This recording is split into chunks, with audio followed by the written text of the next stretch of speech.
and ping If you have everyone any who's not important the information about the stream, like also ping. I won't be watching the stream itself. I'll be on Parsec and Apex only.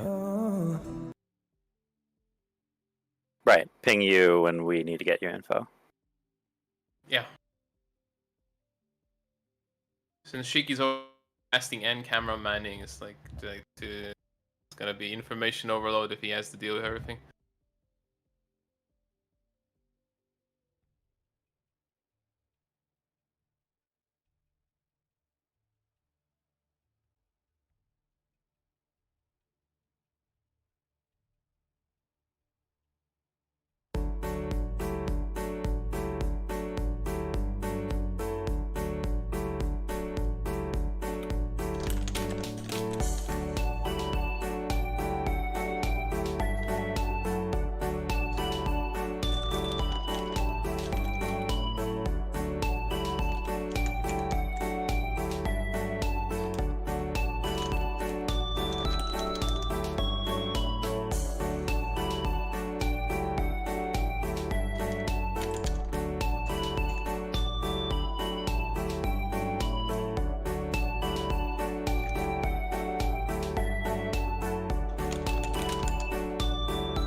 All right, are we live? Hello. Hello and welcome everyone to the Kenzoku Apex tournament. First one ever hosted. We are your commentators, Shiki and Sundara Shitstilu-san, as people like to call me on the server now. How's it going, guys? We're hopefully gonna have a lot of intense Apex matches and a lot of fun commentating these matches for you guys. So hope you enjoy your stay, hope you enjoy watching, and if you got any feedback midstream, please let us know when we're about to head into the first game very soon here. All right. Seems like most of the teams are present already. There's a couple of players missing from a few teams. Kenzoku and Error are missing a player each. I'm not sure if we're waiting for these two players or are we already starting?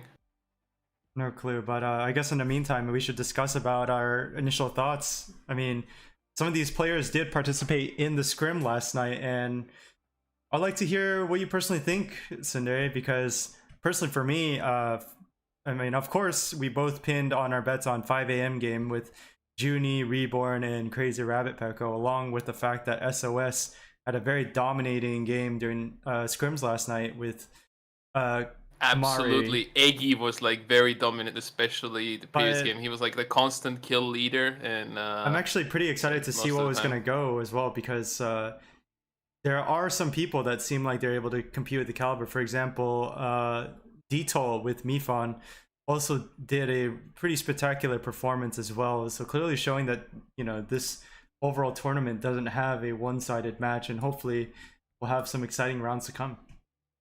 I feel like I hope they learned a lot of lessons from the scrims. We saw a lot of missed opportunities during the scrims for third partying the stronger teams, and if they can capitalize on other people's fights, I think there will be a lot more teams who have a chance to knock out 5 a.m. Gang and SOS, like who are one of the stronger teams right now. Also, something to keep in mind is that we didn't have every team there during the scrims, so some more stronger teams still might show up that we are unaware of right now, who we don't have an overview of everyone's skill level, and it's there's quite a bit of variety in it.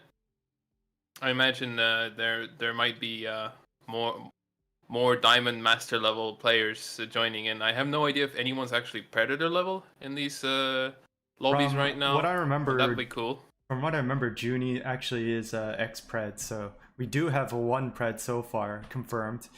And I totally agree about the fact about the third party. I mean, it's probably also because that since this is their first time for most of these people to start off playing at this sort of level, they're probably pretty nervous when it comes to actually committing to some of these big decisions. Personally, for me, I'm a little bit concerned on some of the composition that some of these teams are running. I know for a fact that you and I were both watching initially at Scrim, and again, we both speculated that this is perhaps only for a Scrim time thing, but we did see a lot of Bangalore. Perhaps not enough Pathfinder, and like what we wanted, Bloodhound, Crypto, and Watson. I feel like more Crypto would definitely be awesome. So like more EMPs and more cool Deathbox pickups and revives. It's like on both maps, Crypto is also he's fun to watch and is an absolutely strong hero at the same time. All right, seems like the game is starting now. In a few seconds, 3, 2, 1, go, and we're now loading into World's Edge. Woo! Yeah, as I was saying though, I like more Crypto, and I feel like Pathfinder, even though he's weakened, if you're comfortable playing him, he's just got great positioning. So I feel like picking him over Bloodhound or Crypto isn't necessarily bad because he's still got one unique mobile aspect to him, and that's his zipline. But yeah, I like seeing diversity in teams as well, not the same meta over and over. So if like they don't, not every team has to have a Wraith. So I think like even if they're losing out a bit, not choosing Wraith for the hitbox and the portal, it's a bit more interesting to watch, especially if we see like some interesting combinations like a full defensive setup of maybe Caustic, Watson, Gibby, some ridiculous stuff like that, or maybe pushing like Octane, Revenant, and Crypto, stuff like that. You know, crazier compilations would be very interesting to see. Yeah, a lot of excitement to see what sort of compositions people are going to run. And we are starting the game, and for people who are not familiar with the tournament format, we are running 2 rounds of World's Edge and then 2 King's Canyon, with World's Edge being first. Yeah, it seems some people are already dropping off early, going off into the dome here. One squad going Lava City as well, one going launch side. 2 squads actually possibly going launch side here. Let's land here. So it is the bottom half of the ring, so we might see a lot of drops around the Lava City and the dome area. Yeah. Some people going to possibly contest Overlook there. There's a lot of people going for the hot zone though in Countdown. There might be an early fight going on there already, as soon as they land. Possibly. Kenzoku dropping in Skyhook. Oh, there's going to be a Skyhook fight and probably a Countdown fight as well. And there are a couple teams in the Countdown area, and see if this fight will unfold. And we do have one of the compositions that we have anticipated, Cinder. We do indeed have a Revenant, Wraith, and a Bloodhound. Hell yeah. Aggressive plays. And World's Age, like, just pushing is so much better in buildings with Revenants when it's like near the end of the circle. And we just got word that 5 a.m. Game and Soldiers of Sorrow, both of the top 2 teams, are in Countdown. So let's see how this fight unfolds. Seems like Team 13 though, SOS are already initiating the fight, yeah, in Countdown. Yeah, one of the major concerns is that Peko does not have armor. Will they be able to take this fight, or are they going to opt to leave? They are posturing to shoot, and Reborn is trying to get an angle. as well as Junie. Iggy is trying to get some shots onto them in the meanwhile with a wingman. We know how good he is with the wingman, and he has a wingman and a hemlock right now, so they don't want to peek this for too long. Also, there's the danger of third parties lurking. There's 2 teams in Lava Fisher after all. And Sayuri does have a choke triple take, posing a deadly threat. And the longer this fight goes out, I'm afraid that Junie's team is going to eventually suffer because one of them does not have the sufficient meds, I'm assuming, and they are item starved.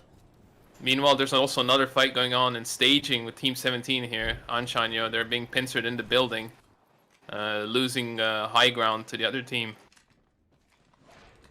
Seems like there might be frags coming in from that place soon enough. There's Bloodhound scans coming in, Caustic trying to trap up the building there. Prussia. Already our first knockdown in the kill feed. Yeah, it seems like Anshan is still hesitant. And let's move over to Cult of BB with Team 9 at the Lava Fissure area, with only Regen being the last one alive. Yeah, they already 2 teammates already being griefed as well. In a very bad position here. He may just have to run off and wait for points here, because I don't think the other team will let him get the banners anytime soon. But it seems like this general area too is going to be heavily contested. We do have several teams around this vicinity, including the Skyhook. Yeah, 4 teams over there about to fight soon. There's also a geyser engagement possibly about to happen with Team 11. That would be Indie Home Gang with Nell, T-Son, and Mr. Beg 49. But it seems like the old teams are playing cautiously. Right. Though. There's like no heavy engagements going on yet. No one's like going ham on each other yet. They do have a Rev Totem on top of a window. They're trying to chunk them a bit with the snipers first. Does have a charge rifle, so it poses a very hard time to push. Personally, I'd be very annoyed and opt to just W key. Yeah, they're doing that just now. Revenant Totem being put down by Chocotia, and they're going in. Revenant putting down some Qs. He hits the sounds.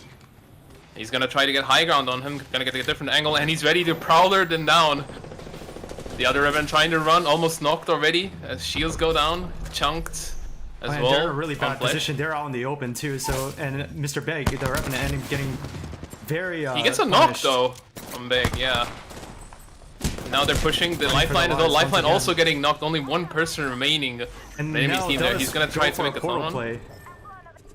Ooh, nice. Maybe he can get a revive off before he does on the Revenant, but he's gonna immediately get down again, and they're gonna obviously 100% ape this unless Totem completely resets. Oh, nice grenade defense there though.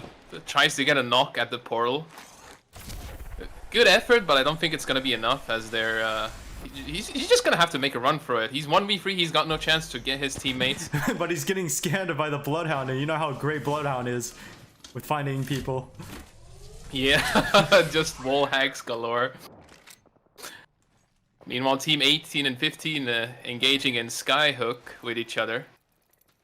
There's a big fight going on. Also tournament nerves, you can definitely see tournament nerves. I saw Chocoti actually shooting his own teammate there, so... Players are getting the hang of themselves right now. And we are getting word again that Team 6 is having a fight standoff here. And that would be Team Detol with Mifon healing. Seems like they're down a Revenant right now and opting to not go for the Rev banner. Yeah, like they're just stitching him from out. They can go for him later. They do have Portal ready, but they need to heal up first. But like what you mentioned to before, Cinder, the nerves are really getting to these players. We're finally getting a huge exchange from Reborn's team, and that would be 5A and Gang Junie getting a huge pick. Skyhook. Yeah, they farmed the whole team there. Only 18 squads left now. Not only 18, like there hasn't been many kills. Like since the actual tournament is going on right now. There's gonna be a lot more squads in the final circles. I imagine like 10 squads in final circles. And an EMP actually going out in the building where 5AM Gang is. So we're wondering if possibly there's gonna be a Revenant ult. Yeah, they do not have it available though on 5AM Gang's team, so they are at a disadvantage. They do have Portal. They can simply rotate themselves out if they feel like they're in a bit of trouble here.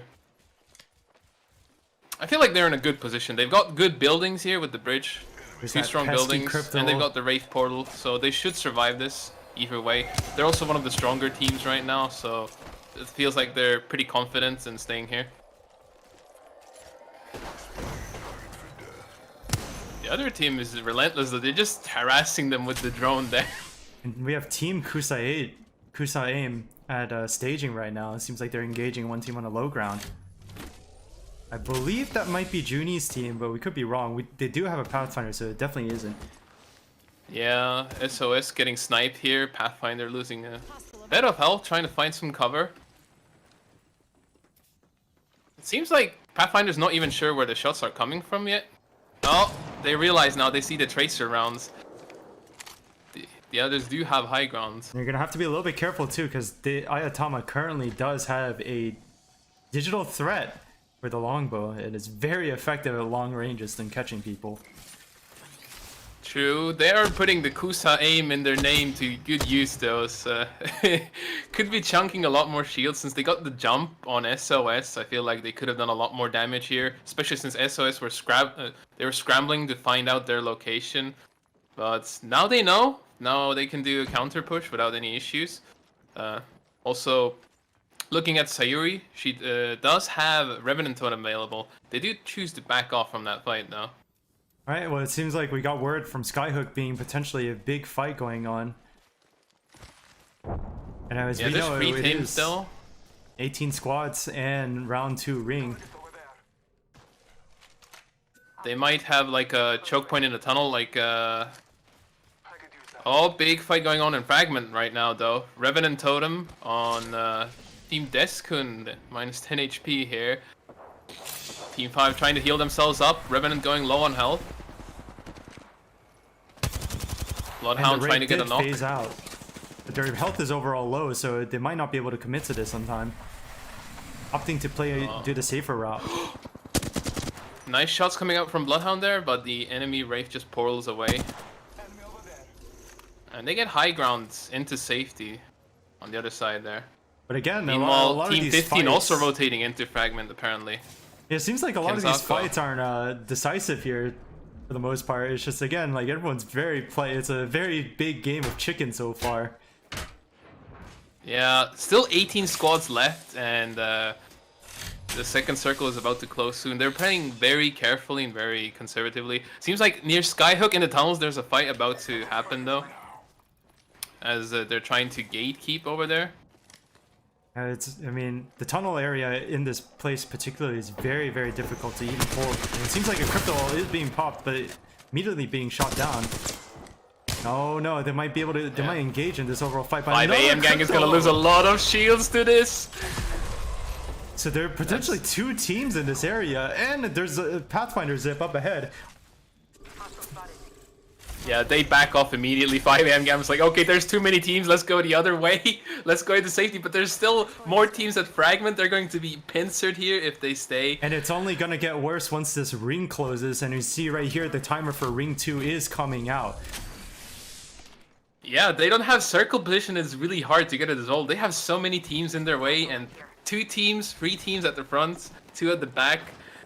They went from essentially from the frying pan into the fire. If they can get some good snipes off here, maybe they can grief one of the other squads behind them. Oh, and we see Loikun getting shot in the back by a team SFT right now, with Gajira only being the last one remaining, but getting pincered. Yeah, Harvester fight at the same time. So It now, seems like things are still heating up in Fragment though. Like that's going to be the hot zone for fights right now. as we have another Because of this exchange circle closing in. We have another exchange here at minus 10 HP up on the hill nearby the open area close to Countdown. But again, another 2 teams. But they still have some time to possibly get in, but you're slowly getting pinched by 2 They're of gonna these take teams. circle damage and they're gonna get pincered by 5 AM gang. And a Bangalore ult is coming out as well. That's going to be a This is real disaster for bad. them in positioning. And now, seems like 10 HP. They're trying to get a knock here. Bloodhound is gonna go down. Gonna get the Gibby as well, most likely. Very nice beaming coming out from Krez there. You gotta be as he very gets two careful good not to knocks. thirst too much around here. They are under ring. Oh, 5 a.m. gang is gonna capitalize hard on this. They're like, okay, we're not my gonna let God, these guys the come on Bangalore for a getting fact. 2 picks onto minus 10 HP. I think the Wraith is opting to not even commit to this. Okay, I feel like they played their cards but he died to very the well ring. here on 5 a.m. And 5 They're going into ring with Rev Totem, yeah. Come on, 5 a.m. Gain. You're way late to the fight. And now they're gonna get down by the ring. Oh no! 2 of them are getting down. It's a disaster. Rave is down. They're far from the ring right now. Reborn might be able to make it, but if he doesn't syringe You're right now, in throwing! time, he's gonna. He's no. There's no way. Oh, he got the portal out just in time. Oh my god. Wow, what a throw by 5 a.m. He's gonna get shot by the Rave there. And I think that's the end of their team for this game. Yes, They're 5 not a.m. gonna return from that. 5 a.m. game completely getting erased by Kenzoku. I mean, that was just a case of bad timing. Bad timing, yeah. They should have capitalized on that way sooner there. That was so weird. Thing is, third party Akuma played their cards really, really well there, because they actually went into the hill near fragments. They finished off Deskun, and then got out just in time. By the time 5 AM gang got there, they were literally already out of there, and that's points for them. And that's what we were talking about earlier, like capitalizing on those third parties in time. Right, but I mean, that was just a matter of just making the decision, making the call, being confident and saying, oh, we need to push this, we need to go in now. And they were waiting too long personally. And once ring starts closing in, you know, I don't think taking that exchange anymore would be even worth it. Yeah, that made no sense. The Revenant Totem was a sort of a dodgy call there. Like going into ring with Revenant Totem, you could just gatekeep it. Like, why risk your entire team? You know, like there's another strong team nearby who just wiped another. Just gatekeep them from circle instead. This way. And Meanwhile, and it seems like, again, round 3 ring about to initiate, 11 squads left, and it seems like this is going to be a open ring between Lava Fissure and the lower compounds by Geyser, which is a very chaotic battle. yeah, seems like SOS are gatekeeping though. So like Team 13, they're trying to not let the enemy team encroach on their ring position. And I believe there are a couple teams at the train yard area too, so they might also get pincered. Oh, they did let them get high ground though. They let them get the bridge, so they decide to back off here instead, just in case they get third-partied. Good choice by them, like since they didn't manage to capitalize on ring fast enough. But Sayuri staying behind the snipe and might pay the price for it. Dropping low on health and gets knocked. The only possible way to get her out of there is Eggy using portal, but it looks like she's able to crawl back in time. But I don't know, depending on how smart the other team is, they can just easily That's a small progress. portal, but it's definitely worth it if they can pick up Revenant in time here. The other team should capitalize on this and push fast. They know Revenant is low on health. What are they doing? Oh, it looks like going for the crypto. Yeah, they're going for the drone play instead. This is gonna cost them, because Sayur's gonna be full health now.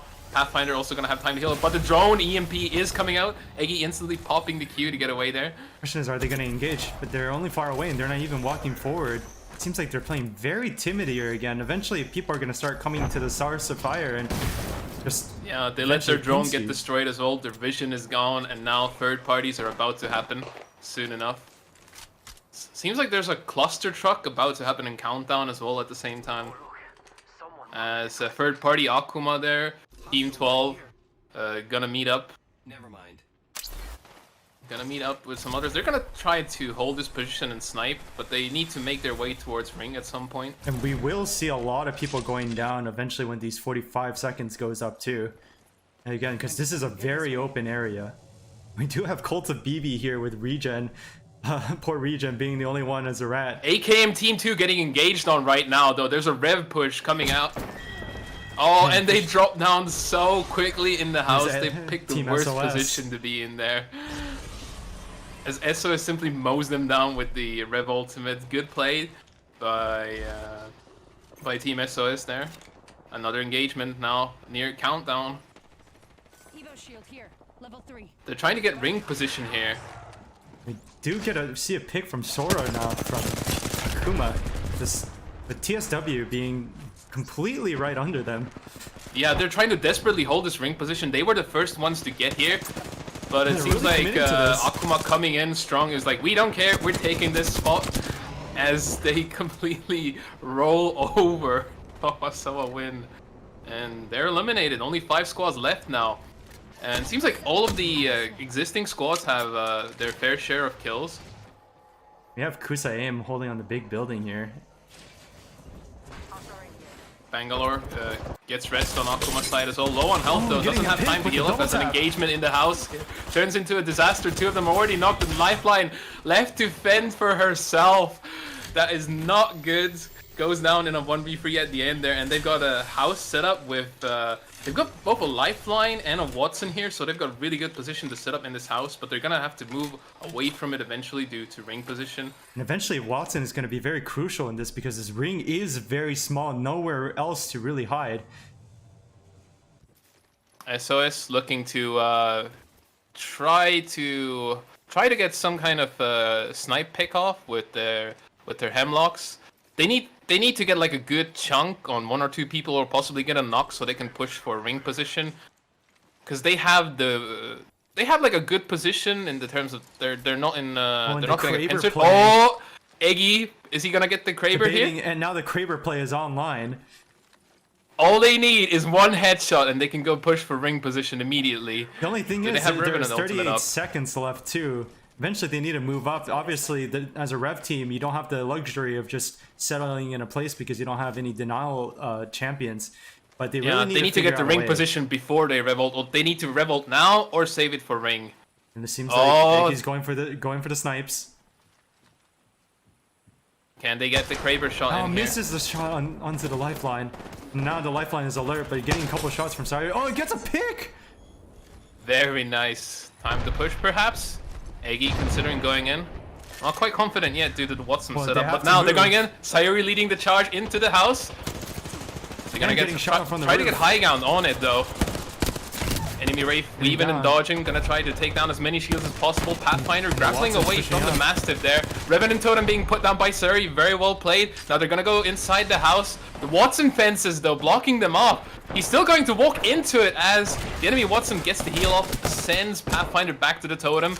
He's ready to rejoin the fight. He should probably pop a battery here, but it seems like he's not going to waste time. The question is, gonna make sure no one gets the high ground on the house. This is prime time for third partying right now. If they come in right now, this is wraps for SOS. It seems like they're not ever on. They're finally here, using the rebel. Yeah, finally aggressive rebel push is coming out. Oh, but nice triple take shot from Sayuri there. Takes down Exabu. It seems like they've learned a lot there. And Akuma winning the first match. Completely blowing our expectations, Tsundere. Oh my god, this is completely different from the scrims, because remember, Akuma really had a lot of trouble capitalizing on their top 3 positions during the scrim matches, but now we see them push very aggressively, and as soon as they change their attitude near the final circle, they get a win. They get the first champion. It's like, congratulations. It seems like they really took good lessons from the scrimming matches and put them to use here.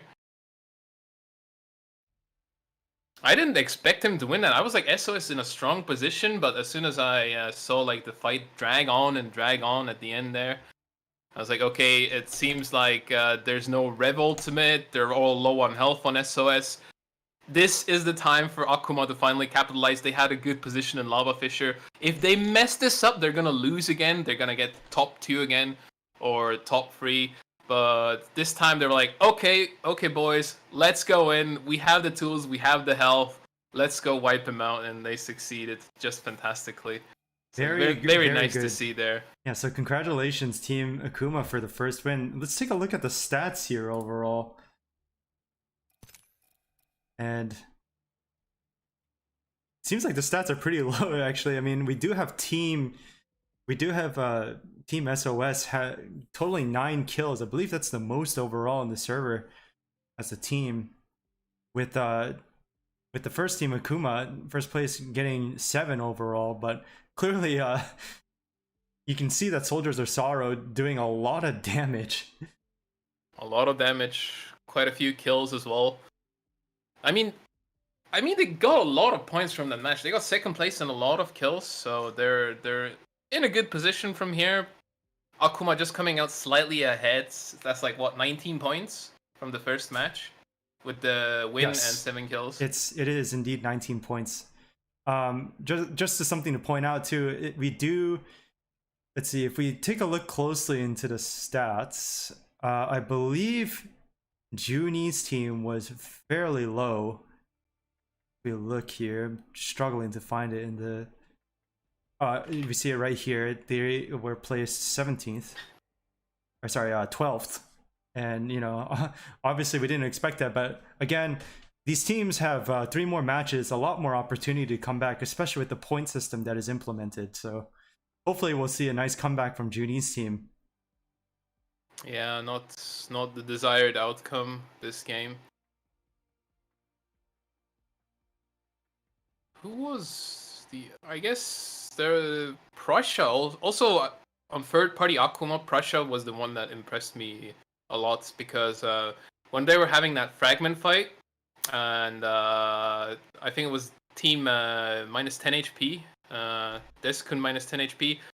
They were having a battle. They got 2 knocks on another team, and it seems like they're going to be fine inside the circle. But suddenly, third-party Akuma, true to their name, comes in, swipes the kills, and then immediately bolts out before the other team, 5 AM Gang, even has a chance to go and fourth party them. So I feel like 5 AM Gang were under a lot of pressure in that match, making that decision, but third party Akuma, they felt quite comfortable. Like, if we look at Prussia's damage as well, 1,369, considering that they got 5th place, quite an impressive result there. For sure. In any case, that was a fun first match, and I mean, it was very exciting too. I mean, we were expecting a little bit of a bloodbath, but a lot of the teams playing very, very smart, trying not to engage. Unfortunately, as you know, like the ring will eventually just shrink, and there are not going to be enough teams to fit that sort of size for the ring. So hopefully we'll get to see more exciting gameplay like this, especially for a map like World's Edge. Definitely. I hope the next match is just as exciting, and we're going to be handing over commentary to MattScout07 and Akami Yoru. So we're going to be alternating commentary for each game. So good luck to them, and I hope you enjoy watching, and we'll see you in another 2 games. Take it away, boys. Hello. Hey, Hello. Hey, this is Akami Yoru taking over for commentary. And this is Matt Scout 007. So, hope you guys enjoyed the first match, and we're just getting ready for. Yeah, we're just getting ready for the next round to start. So, Matt, I want to hear your thoughts on the previous match. Well, I definitely echo what the previous commentators were saying, that it was surprisingly tame to start. A lot of trepidation. There was more than a couple of areas that had lots of teams in close proximity that were all being really careful. But once the fighting started, it got bloody real fast, and teams started dropping like flies. Right. What were your thoughts? Well, I'm just looking at the match summary real quick, doing some quick mental math. So it seems that Team Soldiers of Sorrow has got up to 22 points, even though they're in second place. So in terms of point total, they're actually in first, because Jipo's team is only at 19 points, even though they placed first. So it really hits home how important the kill points are. That said, it was still an incredibly impressive play from Team Taboo Nakumaga when they rushed in and took advantage of their weakened state to snag first place. So they are absolutely in the running for taking home this whole thing. Of course. What other teams are also had a real strong showing? Let's see. Team third party Akuma also got 7 kills. Their placement. Well,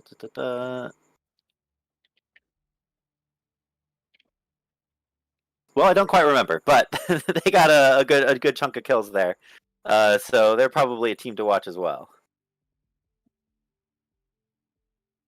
Right, we're getting word that the scores haven't tallied, and it seems Team Third Party Akuma is also in a pretty solid position in this tournament. Really showing that they're a strong contender in this. Awesome. My predictions, as I scrambled to look at the scores, were on point. Nice to hear. Let's see. So, as a result of the first round, Matt, do you think some teams will opt to change their strategy for this next round? I think so. I honestly expect that people are going, I would imagine, considering how kill points are pretty important as well, that some teams would opt to play a bit more aggressively, as well as change their team composition to match that aggressive play style. Okay, let's see.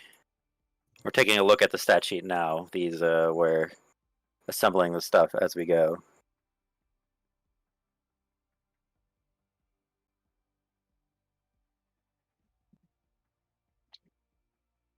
We're also getting quite close to being able to get started with our next round.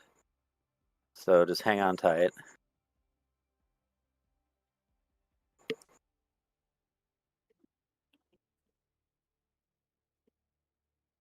Yeah, we're just waiting for one more person to join to Team 3 before we can finally start this round.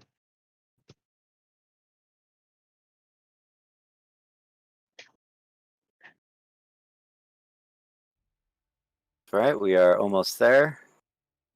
Trying to make sense of the score sheet. It is not showing up well on my computer. All right, break time is up, so teams are getting into their positions. However, we're still missing one person from Team 3. Is that Yamaro? Or... It seems Gojira is missing from Team 3. And Loikun is also missing from Team 3. This is not looking good. Oh. Yamaro is one of the commentators. That is not the missing member of Team 3. That leaves Shamiko alone on Team 3, so... Until Gojira and Loikun get back in. Maybe his simping powers will give him strength, despite being alone. But we're gonna hold on a bit while we wait for them to join. Okay, Loikun's back. Now we're just waiting on Gojira to rejoin the tournament.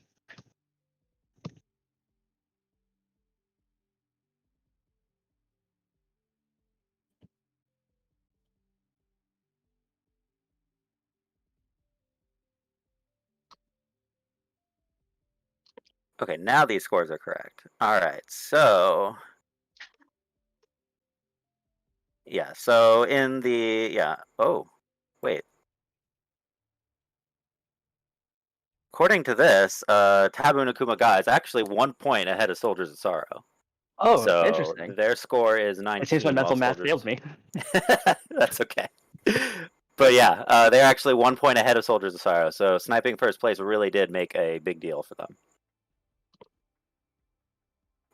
Then pulling up in third as of right now would be third party Akuma, sitting at 11 points. Oh no, they're in fourth. Third place is actually Kusa AIM.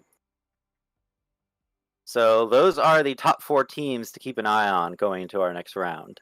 Everyone else though is still in the mix. We got 3 more matches to go after this, so really anything can happen. Soldiers of Sorrow could get knocked out right away. Who knows? That is how Apex crumbles sometimes.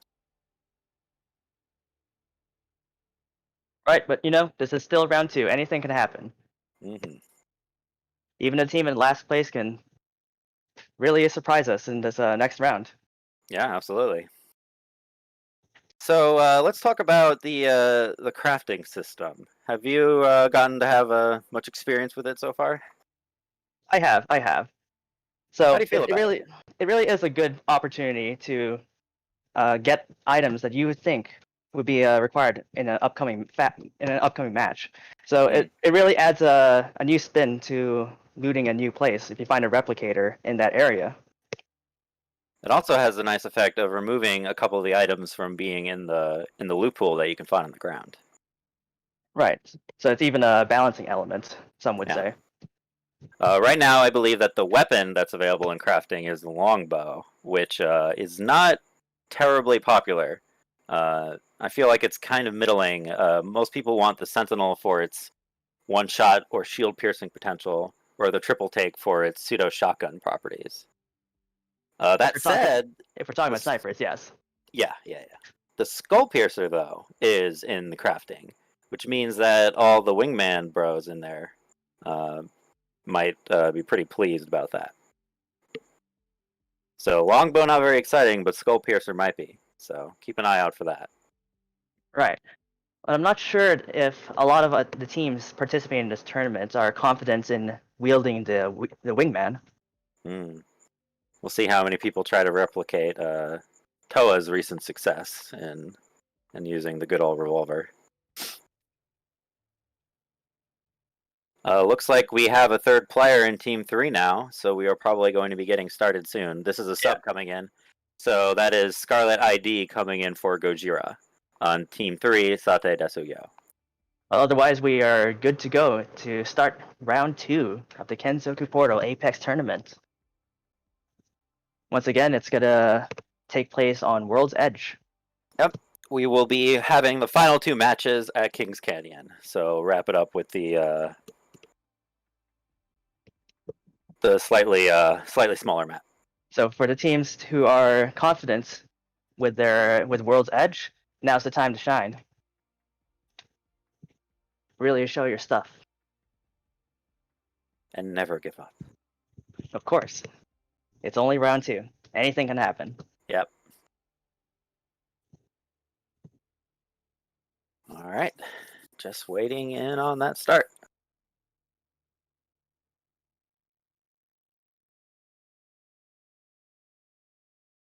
So what would you say your favorite loadout is? Oh, no, we're getting in there. Well, to answer No your need to fill question, time. Yeah, go for it. To answer your question real quick while we're loading in, I personally like to have a high rate of fire gun as well as a short range shotgun. So I typically go for a Mastiff as well as an alternator SMG. Oh wow, that's pretty close range loadout. Right, I'm not that confident when it comes to long range, so I really like to get up and close and personal, maybe mid range. For me, I always like to have a sniper rifle on hand, even though I don't necessarily hit things with it. But I like to pretend that I can. Right, but you can use the sniper rifle to act as distraction for the enemy team while your 2 teammates go up close.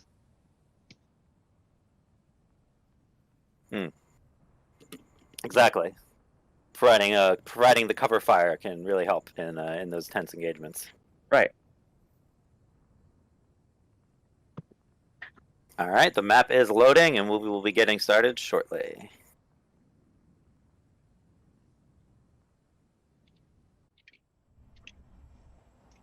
All right, here we go. Come back if you're ever looking for a Mirage à Trois. That's where you fight 3 of me at once. Pretty sure that's what that means again. So it looks like we have the hot zone at Refinery this time. Are your friends nearby? I can't wait to make their acquaintance. And teams have begun dropping. How about that? Copy that. All right. Let's make a choice. And down we go. Looks like we have a few teams going over Fragment East. Yeah, gonna completely. A bunch of teams, yeah. Yeah, they're gonna fly past Fragment East. We have only one team hitting the hot zone over at Refinery. Yeah, they're going to end up pretty well equipped right from the start. Should be one to watch. Going to explore over there. Looks like we already got some fights started. We have Team AKM already making a chase. They are in. They're over There. at Countdown, about to engage in another team. Let's explore this way. In terms of equipment loadout, they are in a good position to engage an enemy team, but it can't hurt to loot a bit more. Yeah, It you doesn't always seem want to like be. Yeah, you always want to be ready. Mhm. Looks like they're sending out a crypto drone to do some scouting. They're kind of being cautious. Yeah. This is Seems that Team Tabuna Akamaga has already one member down and is getting oh briefed by another no, team. the previous champions. Two Jipo is players down. from Tabuna Kumaga. So And here we go with the finisher. Jipo is out. The only player left is their Octane, and they are making a run for it. That is Yeah. a rough start for the previous round's champions. No, wait, they were not the champions.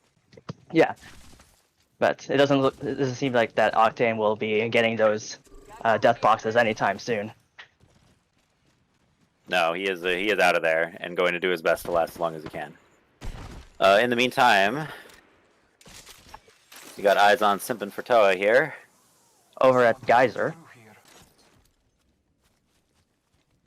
their Bloodhound has detected that some team has been here. Target spotted. Still pretty quiet, besides the, oh.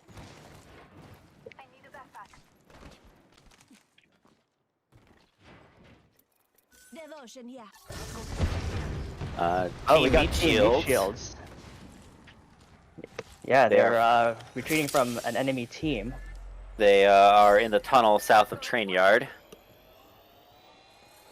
Meru there just barely managed to stay alive, but has already gotten some heals in. Let's go this way. But they are Also, getting pinched.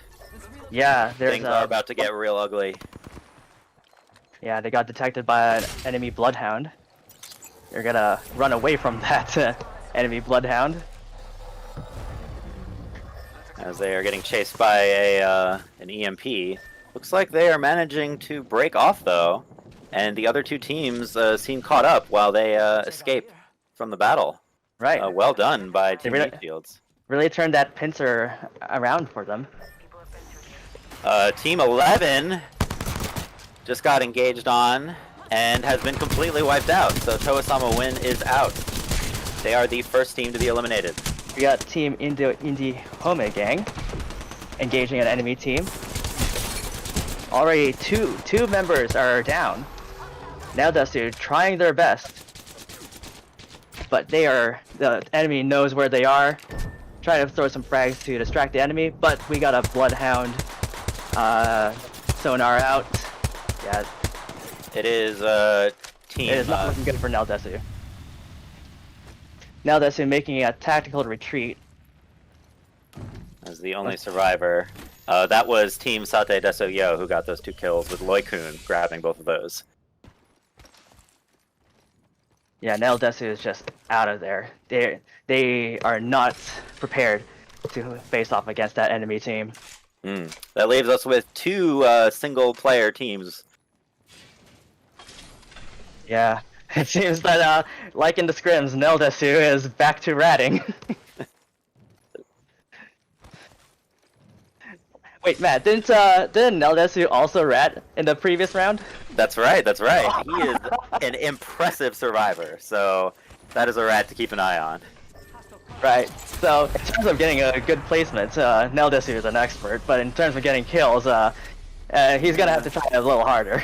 Yeah, not so much, not so much. We got Team Detal with a Rev ult, as well as a Bloodhound scan, engaging an enemy team. Where are they going in on? A Rev skill seal out. Did that catch anyone though? Can't really see through that Bangalore smoke. They got eyes enemy on. detected. They're pushing Sure. hard, but they're inside that snake container Bangalore ult out. thing. Didn't think it hit anyone.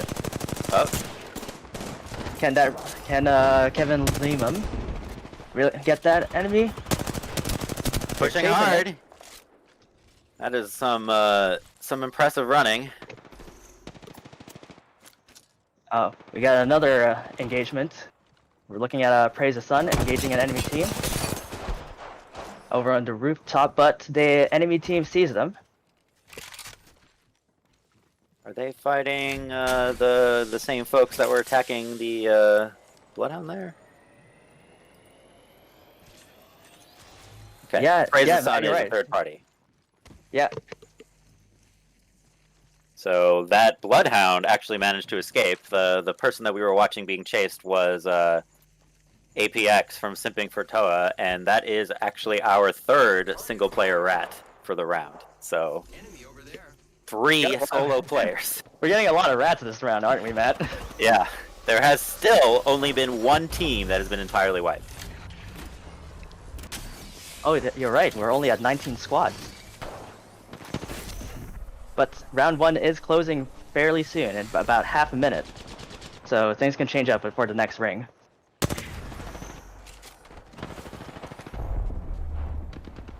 Looking at the kill feed, Mifan Mara is the new kill leader.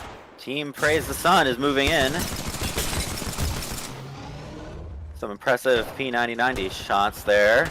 Yeah. Pathfinder skills are sealed though, so they don't really have an option to they don't have a lot of options to escape. But they're all on their feet. So are they going to keep engaging the enemy up on the rooftop, or are they going to retreat and regroup?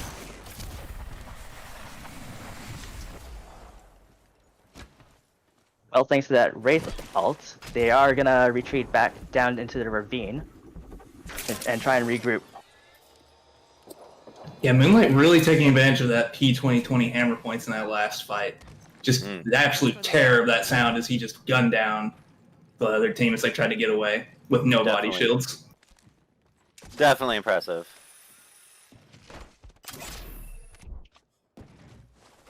Heavy ammo here. Hemlock here. Taking a look at 5 a.m. gang as they take a little time to gear up.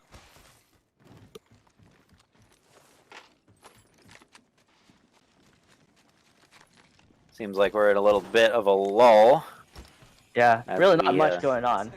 Mm. So it's a moment of reprieve for all of the teams in this tournament. Thanks. A minute and 30 seconds until The end of round 2. yeah. Heavy ammo here. Extended heavy mag here. Level 1. Yeah, but it looks So- of it though, the final ring is gonna end around the tree or in thermal station. So we got quite a few teams quite a ways away from there. Supply bin Yeah, over there. we have a pretty big gathering over by the tree, but if it ends up in thermal, there's one team, and which would be the Soldiers of Sorrow, in a pretty decent position to capitalize. Here we got Kusa Aim, bringing in the wingman. Looks like they are getting crypto ulted. And Team Kusa Aim engaging the enemy team. Steering clear from that Rev skill seal. Managing to hold on. One of their players is down, but they do have their banner. Crypto and Wraith. Crypto has just managed to escape, but the Wraith is being attacked. Yeah, Tech Oh. Maz. Oh, and down she goes. Ayatama is the only player remaining on their feet from Kusa Aim. But Ayatama is hurt real bad. Almost no health. It doesn't look good for Tex Maz. Unless the other team is focused on hunting them down. Team Anshan Yo here looks like they're in the midst of some battle too.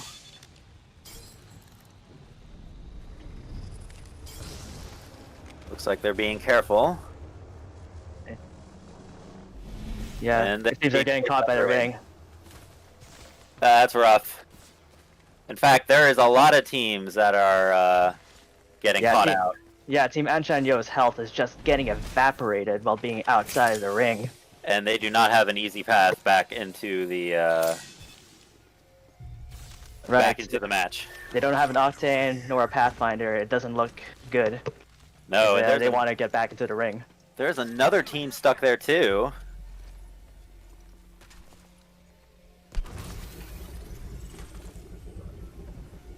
Here we have the last remainder, a member of Taboo Nakumaga, still hanging in there.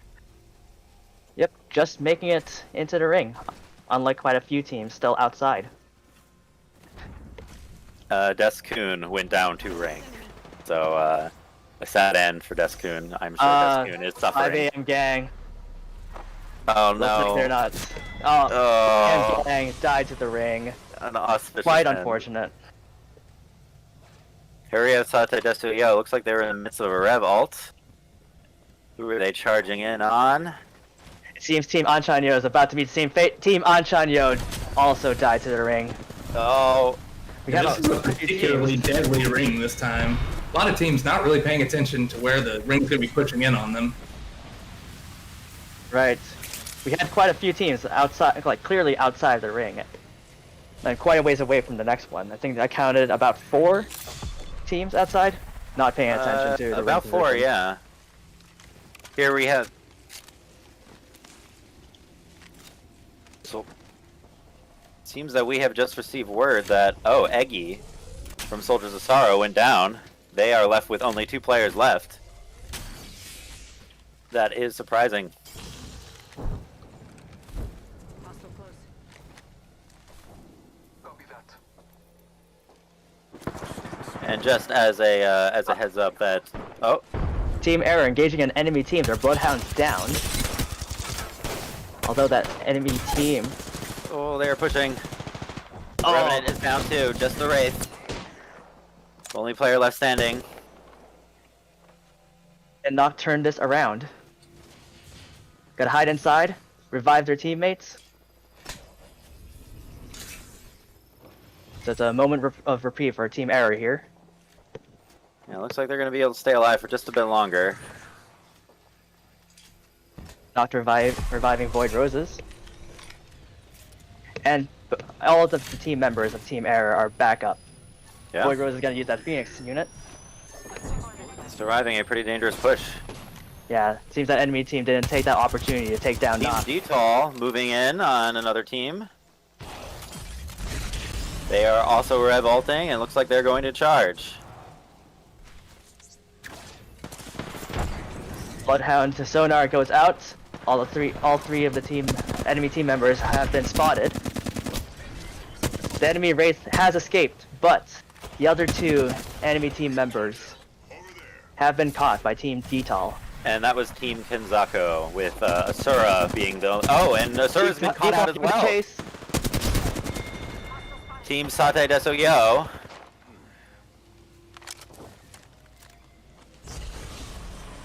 Well played by Team Dtall. Mm-hmm. They all have red shields. That is one deadly looking team right there. Let's go this way.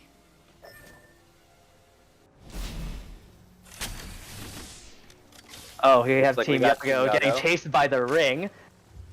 Harase is outside the ring. Harase is gone.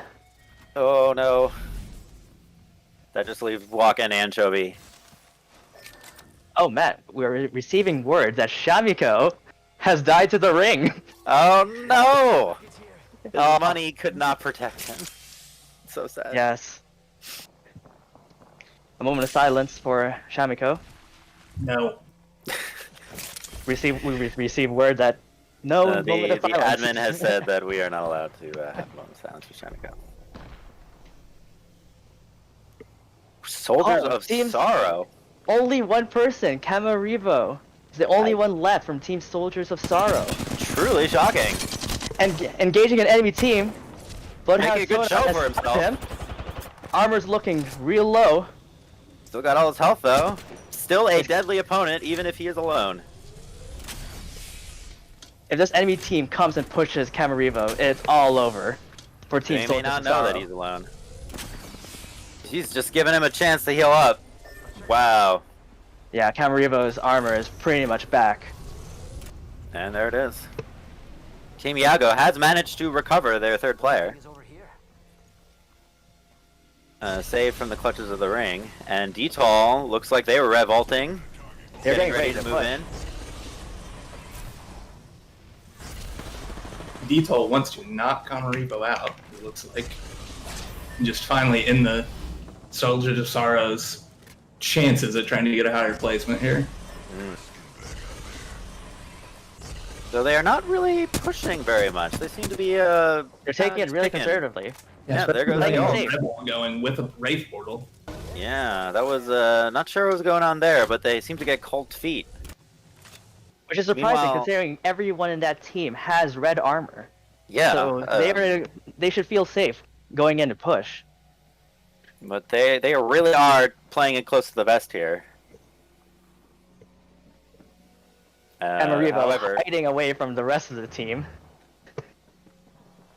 it is somewhat understandable considering that there are still 8 entire squads left, despite the small size of the circle. Yeah.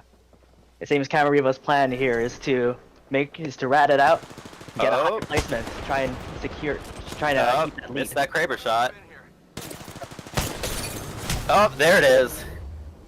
Clean hit on that Wraith there. Yeah, but Washi. Oh, and then Washi gets one from behind. Oh, the humanity. Real greedy with those Kraber shots. Did not pay attention to their armor No. until it was too late. Here is one of our rats charging in with the Bloodhound ult. Getting Looks like chased they're gonna hold on inside. as long as they can. Not some Yeah. bad damage, but down they go.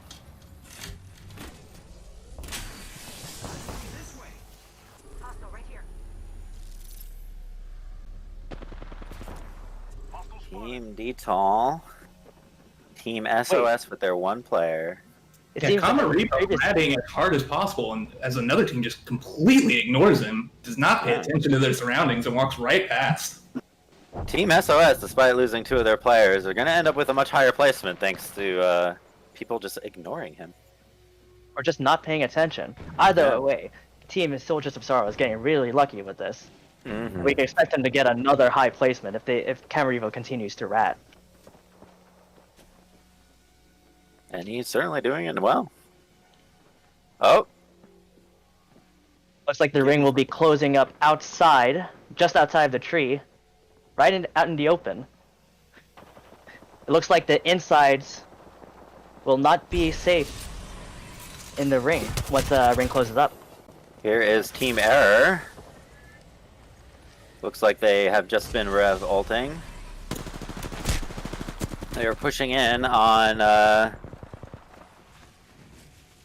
Praise the Sun and Detol and Team Yago. Team Praise the- is detected by a Bloodhound sonar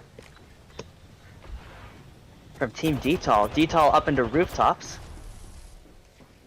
Oh, This is gonna- going to be this is a gonna be massive interesting battle. fight. It's going to be They- chaos. Oh, Team Detol getting caught out of the ring though. Backdoor. Oh, Oh, geez, getting their health drained. Getting into an Good job. engagement on the rooftops. Taking out looking real bad. Void Roses from Team Error. Oh, Meanwhile, while everyone is fighting for first place, Kamaribo Crappy still out fight. here hiding behind a rock. can we get can we take a look at Camaribo real quick? Yep. Yes. On the rock. Oh man. And the other teams are dropping like flies. Haruse, Team the only Yago. player remaining from Team Yago, also hiding behind a rock. We have 2 teams hiding behind rocks. Praise the Sun though, and Detol both. They're healing back up. Yeah, they are both still at full 3 members. Praise the Sun certainly has the advantage here on this last fight. Yeah, With 3 members up versus 2 rats, and full health at the moment, as if Kazahara can get himself healed up. Team Detol though, still looking real deadly as well. Those guys are not to be messed with and are completely full up on health. Yeah, both teams, Praise the Sun and Team Detol, red armor and full health, taking this opportunity to regroup. Oh, and Haruse goes down. Death to the ring. Let's explore this. Which, yep, 3 squads left, 2 full teams, and Camaribo. Still hiding behind a rock. Seems to be Soldiers completely are- out of meds though. He has let his shield just go 2 pips down. Does not seem he is going to be refilling that. Oh, he is. Yeah, it seems Team Detol and Praise the Sun are gonna engage each other. Camarivo goes down. Camarima goes down. Oh, Praise the Sun and Detoll, last two teams here. they Detoll has revolted here. So they're in a good position to take this. Can they do Pathfinder it? from Praise the Sun goes down. Everyone's still up on Detoll. Kazahara does not have good positioning here. The other three are going to manage to push in on him. Can he somehow pull this off? No. No, Team as Team yeah, Detoll yeah. wins. Nicely done, Detoll. You guys held on with your overwhelming strength and wiped out everyone. Excellent showing, and not one of the teams that we had predicted earlier on to be one that we would see in the final running, but they made an excellent showing. Right. And I stand corrected with Team Detoll's earlier play of playing conservatively. Team playing Detoll. it safely. Team Detail out here, Miff and Mara, 11 kills that round. They just decided they were coming for first place and they were going to come in strong. That is extremely impressive. So let's take a look here.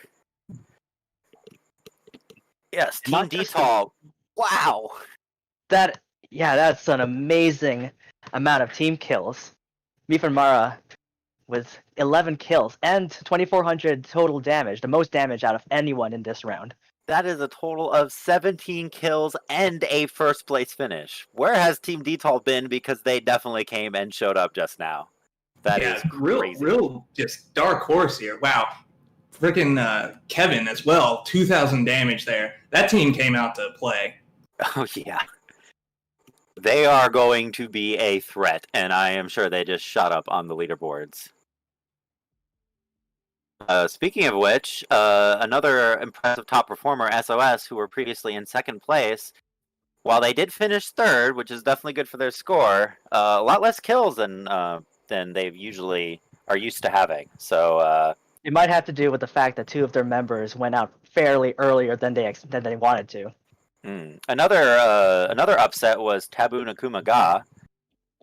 They were our previous champions, correct? Yeah, they had two members picked off there real early before the first ring even came in, and they had to try and rat it out, but just didn't quite work out amazingly. No. That round. So their positioning, not quite last place, but no kills. That's gonna really hurt their overall score. Pretty good showing also from Sate Desuyo, Loikun, with 5 kills, and Shimiko also with 1, so not bad there. Oh,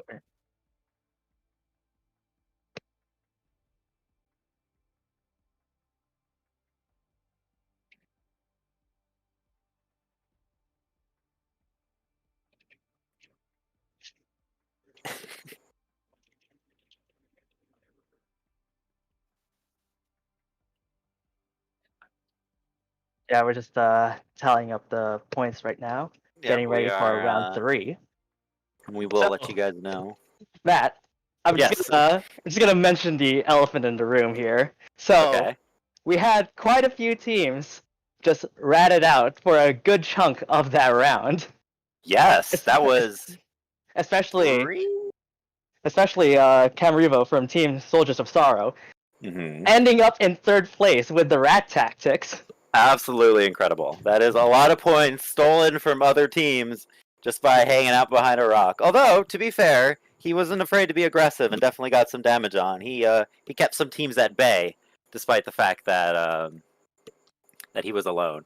Yeah, Camarivo was really just his own little threat. Even when he was alone, we saw two teams try and like pick away at him, and he managed to drive both teams back, even with a Revolt scaring him away. Right, Camarivo not gonna go down without a fight for sure. All right, so we are going to be getting ready for our. Well, now we have an intermission. Is that right? But well, either way, we're going to be transferring. Our next 2 matches are going to be at Kings Canyon. So get ready for a whole different set of strategies from our players. Should be real exciting. Also, while Taboo and Akumaga might not have won that last round, Sori Nano, champion 2 times today, both in the first round, and the second champion with Toa today on her stream. Wow! Wow! That is an extra impressive claim to fame. There is nothing more important than bringing Toa to victory. Not even as important as freaking yourself.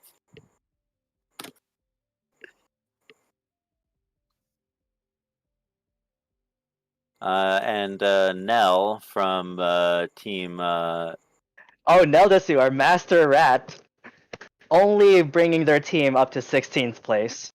Hmm. It's quite Next unfortunate. time. Yeah, his tactics have brought them high success both in scrims and the first round, but it seems like that last game he just couldn't quite find his footing. The rat life is a difficult one. They don't really get enough respect.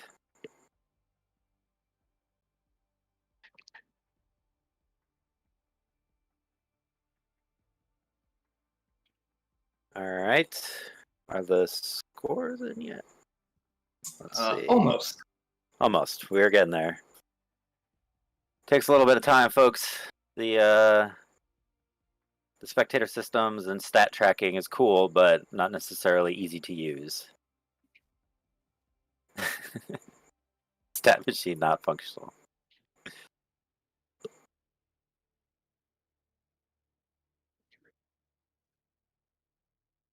So pretty soon we are going to be transferring over to our other two commentators. Are you guys about ready?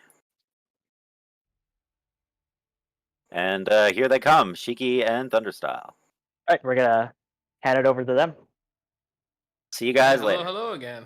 Thanks What for the a cast, game, gentlemen. man. What a game. What a game, indeed. What a goddamn game. Jesus.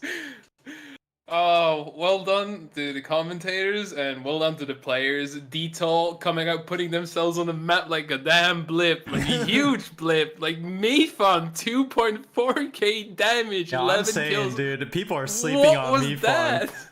Yeah, but his teammate as well, like Kevin as well. Exactly. That's what I'm saying. You know, Mincho too. It's forget, like they forget work Eggy, so well forget together. Junie. My boys, Mifan. They're climbing up here. Bruh, this is like big plays from them. Also, something that I wanted to mention: Team Yago were at such an unfortunate position at the end there. They had no meds, they had no ammo, and they had white shields on two of their players. And poor Buak was just trying to carry them with one purple Evo and the little bit of ammo he had left. Like, they had no chance at the end there due to that. It was so sad to watch. Like, Yago was literally spent. Ended up in the ICU again. Also, some noteworthy mentions is Dragon from Error also coming up with a really solid performance there. 4 kills and 1,600 damage, and I feel like all the teams in that game, especially the ones in top 10, were playing a lot more aggressively. It feels like it was a little bit unfortunate for Akuma though, because Akuma actually dropped out really early because they lost they lost an early fight. And we also saw like multiple teams die to the ring. Like, it was sad to see Deskun go. I was like, Deskun, no! Where are you going? As they died to the ring, like all of them, without getting much accomplished there. That was one of the sadder moments. And Anchanyo met the same fate. So at the very least, they got some kills out of it. It was like a lot of mispositioning with the ring in that game. I feel like since people playing a lot more aggressively, or not necessarily more aggressively, but they were paying more attention to each other. They weren't paying attention to the ring to a ridiculous extent. Oh, For sure, boy. but on the bright side, we did get to enjoy the rat spectacle. Yeah, when they walked past the Pathfinder, I was like, oh my lord, what are you doing? Look around you! Yeah, and the Wraith too, there were a couple of rats there out there, and then eventually when the Wraith got scanned, he immediately ran towards the ring and just died, didn't want to even give them the kill. I'm not gonna lie, I was rooting for the Wraith on Yago's team. I was like, survive, no meds, no ammo, no shields, just survive. But then he queued into the ring! He queued into the ring, I was like, what are you doing? He just gave up on life there. There was like Yagu broken moment right there. I was like, oh no. For sure. So it seems like scores have been updated, and so far number 1 is Team Detol. Again, that was Mifa's team. And so far, following up from that is Soldiers of Sorrow with 29 points, and Akuma, and actually Akuma doing 21 points. So very, very close game so far. I think anything can happen in this tournament from what we've seen so far. Oh, for SOS sure. got knocked down a peg hard. Akuma too. Like Detail coming out hot. Who knows what we'll see in this third game, especially since it's now Kings Canyon. The real original third party central is going to be some insane fights for sure. I hope to see like some mid game 4 to 5 way fights on this map. That's what I'm hoping for. What can I say, Sundari? Kings Canyon, that's my bread and butter, that's my home. Go out, smell the flowers, and the third parting will ensue even faster now, since it's a relatively smaller map compared to World's Edge. Yeah, that is true. And I would not be surprised if we're gonna start seeing some Revenant crypto aping. Because it can happen. Oh my lord. It's gonna happen. I don't think we're going to see then too much of kill hunting in the next game though, because everything is up for toss. Yes, like it's any very team close. can win. Any team from the like top 5 right now can win from what we've seen. It's not just a skill, since there's like there's a healthy balance among the top teams. There's a possibility that like the top teams can be wiped out early if they get into a bad position or make some bad calls.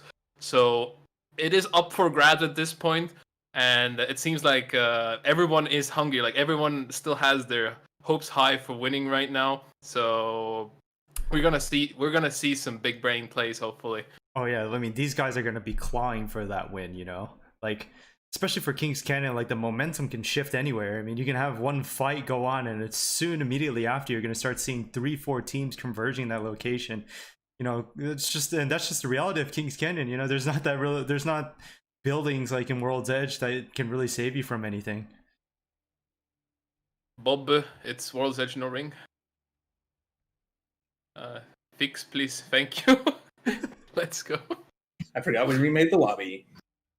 And seems like we're having even further technical difficulties. Seems like Bob Machine has indeed broke. Yes, Bob, are you okay there? Ah, yes, Kings Canyon. I can smell it now, Cinder. The flowers, the third party. Do we see a 20+ kill game? Is that it though? I mean, like what you mentioned before, like I don't think a 20 kill game is gonna be up for grabs. I mean, maybe it might hit there, but I don't think anyone has the confidence. Maybe yet. Detail, wink, wink, nudge, nudge. Maybe. I personally, here's a hot take. All right, if either Detail or Soldiers of Sorrow win by a huge lead, then I can see it. Otherwise, if it's like less than a 10-point lead, I don't see it coming.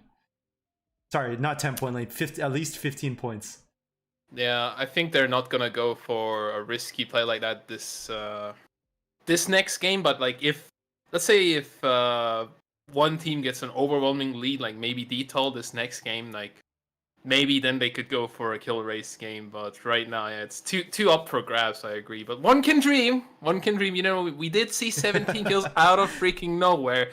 20 kills is not impossible at this rate, but. For sure though, every other team is going to be more wary of them if they see them in the kill field. If they see like Mifan there, like that's gonna be like, okay, we can third party that or we run either one. So yeah, there's a lot of good players now to watch out. There's Mifan, there's Eggy. I'd say Dragon is a good contender. Who else? Who else am I forgetting right here? Junie is still going strong though. Has yet to pull out full performance during this match. We saw like Junie's hand was a bit warmer during the scrimmage, so we may see 5 AM gang pull out a victory at some point. Entirely possible. Third party Akuma, very aggressive playstyle. Prussia especially shining on that team. I'm happy that there's a lot of a lot of potential winning teams for games here. Yeah. Same thing with Tabun Akuma guys, like Team 20.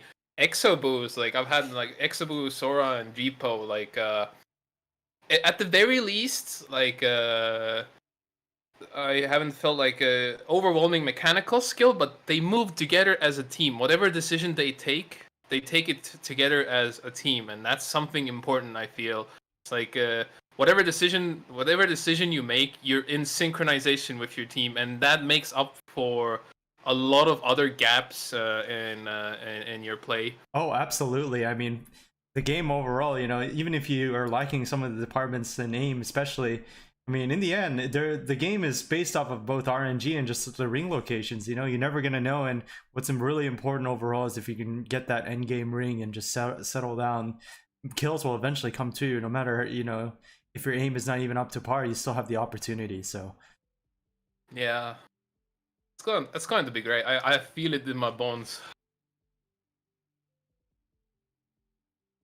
Seems like every player on every team is present, so that's good. At least no issues right now, and seems like we're going to be starting the game very soon.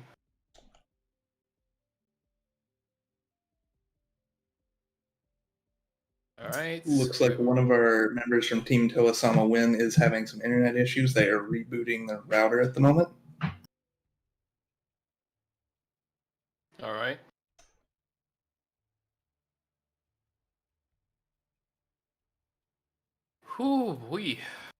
Man, the excitement level is high. I'm happy to say it's higher than, like, I was expecting a good tournament, but it's higher than I expected. Like, yeah, I really mean, like we so both far. agreed. We thought this was going to be a one-sided exchange, but you know, like we're getting pleasantly surprised by the performance by like all the overall teams, and you know, this is some really good Apex going on over here. Yeah, it's enjoyable. It's enjoyable to watch, and I hope everyone is having as much fun as we are right now. So, Shiki and Sundre, who do you think is your favorite pick here right now? I would have not had Detail even on my radar if not for that last round, but he's been really coming out there, showing he can play. I alluded this earlier before in this when when all these guys were in playing for scrims. I was banking on Mifun because I remember one time I like dropped by on his stream and I just watched him just aim, and I knew that guy from the get-go is gonna do like nuts, and like his team really showed it. Like those guys play together. I believe it's not their first time playing together as well, and they really show like the amount of synergy that they've put in. So you know, for me, Mifun and Kevin Lim really putting in work. Yeah, I feel like Detail after that performance, like if they keep this high, if they keep riding this Icarus high just on the fine line, I think they may be in it to win it. But that's just it. It's like why I brought up the Icarus high. If they try to fly too high and try to go for that 20-kill race game, they'll just get burned hard. Especially third game. Third game is that game where it's like disaster usually strikes. In this case, second game we saw like about the same teams in the top 5, but we also saw like the previous winner drop out early. So anything can happen. And third game, Kings Canyon, new map, new strats, and there's going to be a huge cluster truck going on. And I feel like I can't wait, man. It's entirely possible that like 3 of the top 3 current teams just drop out early or fall into the top 10, like top 5 to 10. Like I feel like that's entirely possible. So I mean, they gotta keep that in mind. That's like Apex in Kings Canyon. You just have so much more, so much more opportunity to push due to the limited map space. Well, I mean, adding to that fact as well is the fact that Kings Canyon's loot distribution on the areas, since the map is a lot smaller, depending on where you opt to drop, you might not be so lucky in getting you know, even armor. So depending on how that starts out, it can really change like your momentum. So depending on where some of these top teams land, they might not be able to even get some sort of comeback. But yeah, there's the comfort. You have a lot of comfort in World's Edge in terms of looting. We saw that in the previous 2 games. At the start, quite slow. People peacefully looting in Kings Canyon. In a lot of places, you have none of that. You gotta get your loot, you gotta get your shield, your weapons. If you don't get them, you still need to run, meet up with your team, make do with what you have, or you're screwed. You're just out. Like, if you stay too long to loot, or if you win a fight, you're immediately gonna get third-partied here. And that's, yeah, I'm just feeling the excitement already, as now we've had the countdown, we're going into the next We're map. starting. All right, but I mean, we mentioned before, Cinder, they destroyed, Respawn has destroyed the very thing I love, aka Skulltown, my #1 sweetheart, and they have taken all that away. Can we get an F in the chat for Skulltown, please? Indeed, F in the chat for Skulltown. Capacitor is great, but it's just not the same. It doesn't have the verticality that Skulltown had. To be honest, Cap is actually a really good addition, because I believe the area that used to be there was the wetlands, and wetlands, oh, man, it was pretty spread out. True. I feel like the swamp is also going to see a lot of action, possibly. Like, normally you don't see many players in the swamp, but I feel like people are going to go there just for that sake. And swamp rings are always interesting, that's for sure, because there's so many buildings there. Absolutely. And swamp is just such a large area. It seems like everyone is in the dropship now. Yeah, people already dropping though. Going in hot. They say you are most alive. Opting for the water treatment drop. Might be something good this way. Ooh, people also going on rig. Yeah, it seems like two teams are contesting from the get-go. We have AKM at the beginning and landing on this. Are they gonna fight this immediately? Possibly. They're so close to each other. I think there's going to be an immediate fight here, yeah. They do have the armors. The only issue is that they're up on the middle, but it is high ground. But it seems like they're gonna opt out because the crypto Azu is very low. Seems like multiple teams are dropping into runoff as well, looking at the map. No fights going on yet, but containment might see action in a moment here. Yeah, Team AKM, some of our Nihongo Nikki over here participating in the tournament. Yeah, Team 10 in containment, they're having a big fight now, besides the rig as well. Oh, seems like Pathfinder is gonna go down here to the devotion. No! He tries to get a grapple away, but it still gets knocked. The knocked grapple coming in. Oh, is that another third party? Oh, no, it's not. No, it's the same people. There's only one left on the enemy team, though. Oh, can he clutch this? Will this be another rat? This time's Nell's not the one dying, actually. They're still trying to fight. There's two people alive. Wraith getting devoed again, as Pathfinder tries to crouch spam him. Doesn't quite get in the DPS though. Wraith now exerting counter pressure. Can he get the devo kill? No, he gets knocked instead. Nell also going down, and no rat this time for Nell. They are the first squad to be eliminated. We do see Tex-Max over here ratting, and he was, and it seems like there was indeed a third-party engagement that happened. Yeah, it seems they came in hard, and now they're going to continue the fight. They still haven't fully healed yet. They're in trouble. They do shield swaps. They do have blue shields though, but Junie needs a med kit or something. Needs to get back to full health. He does have a couple of syringes ready, and the other team. No, just backing off. No third party right now. Also seems like the rig find finished as well. Who came out on top there? Seems like Detour has actually won. Okay. So rest in peace our Japanese players. Yeah. Seems like Detail might be going for a high kill game. They're off to a good start. They have blue shields. They have 3 kills. And they're starting from a good position. Like, they can work their way towards ring, and they're only gonna meet one team on the way there, as you can see on the map. So it just might happen again. It just might. Meanwhile, in the slum lakes, 2 teams about to clash. Same artillery as well. People camping on the bridge are trying to get a view of those teams, though. And this is the we neat got thing about some- Kings Canyon. It's just all these little exchanges going on. We got some info about Team Error. Apparently, Noct already has a gold armor on the Wraith. Ooh, that's going to be a hard kill. You also got the backup lifeline. They are playing Minecraft with the crafting station right now, though, so should try to find engagement near water treatment.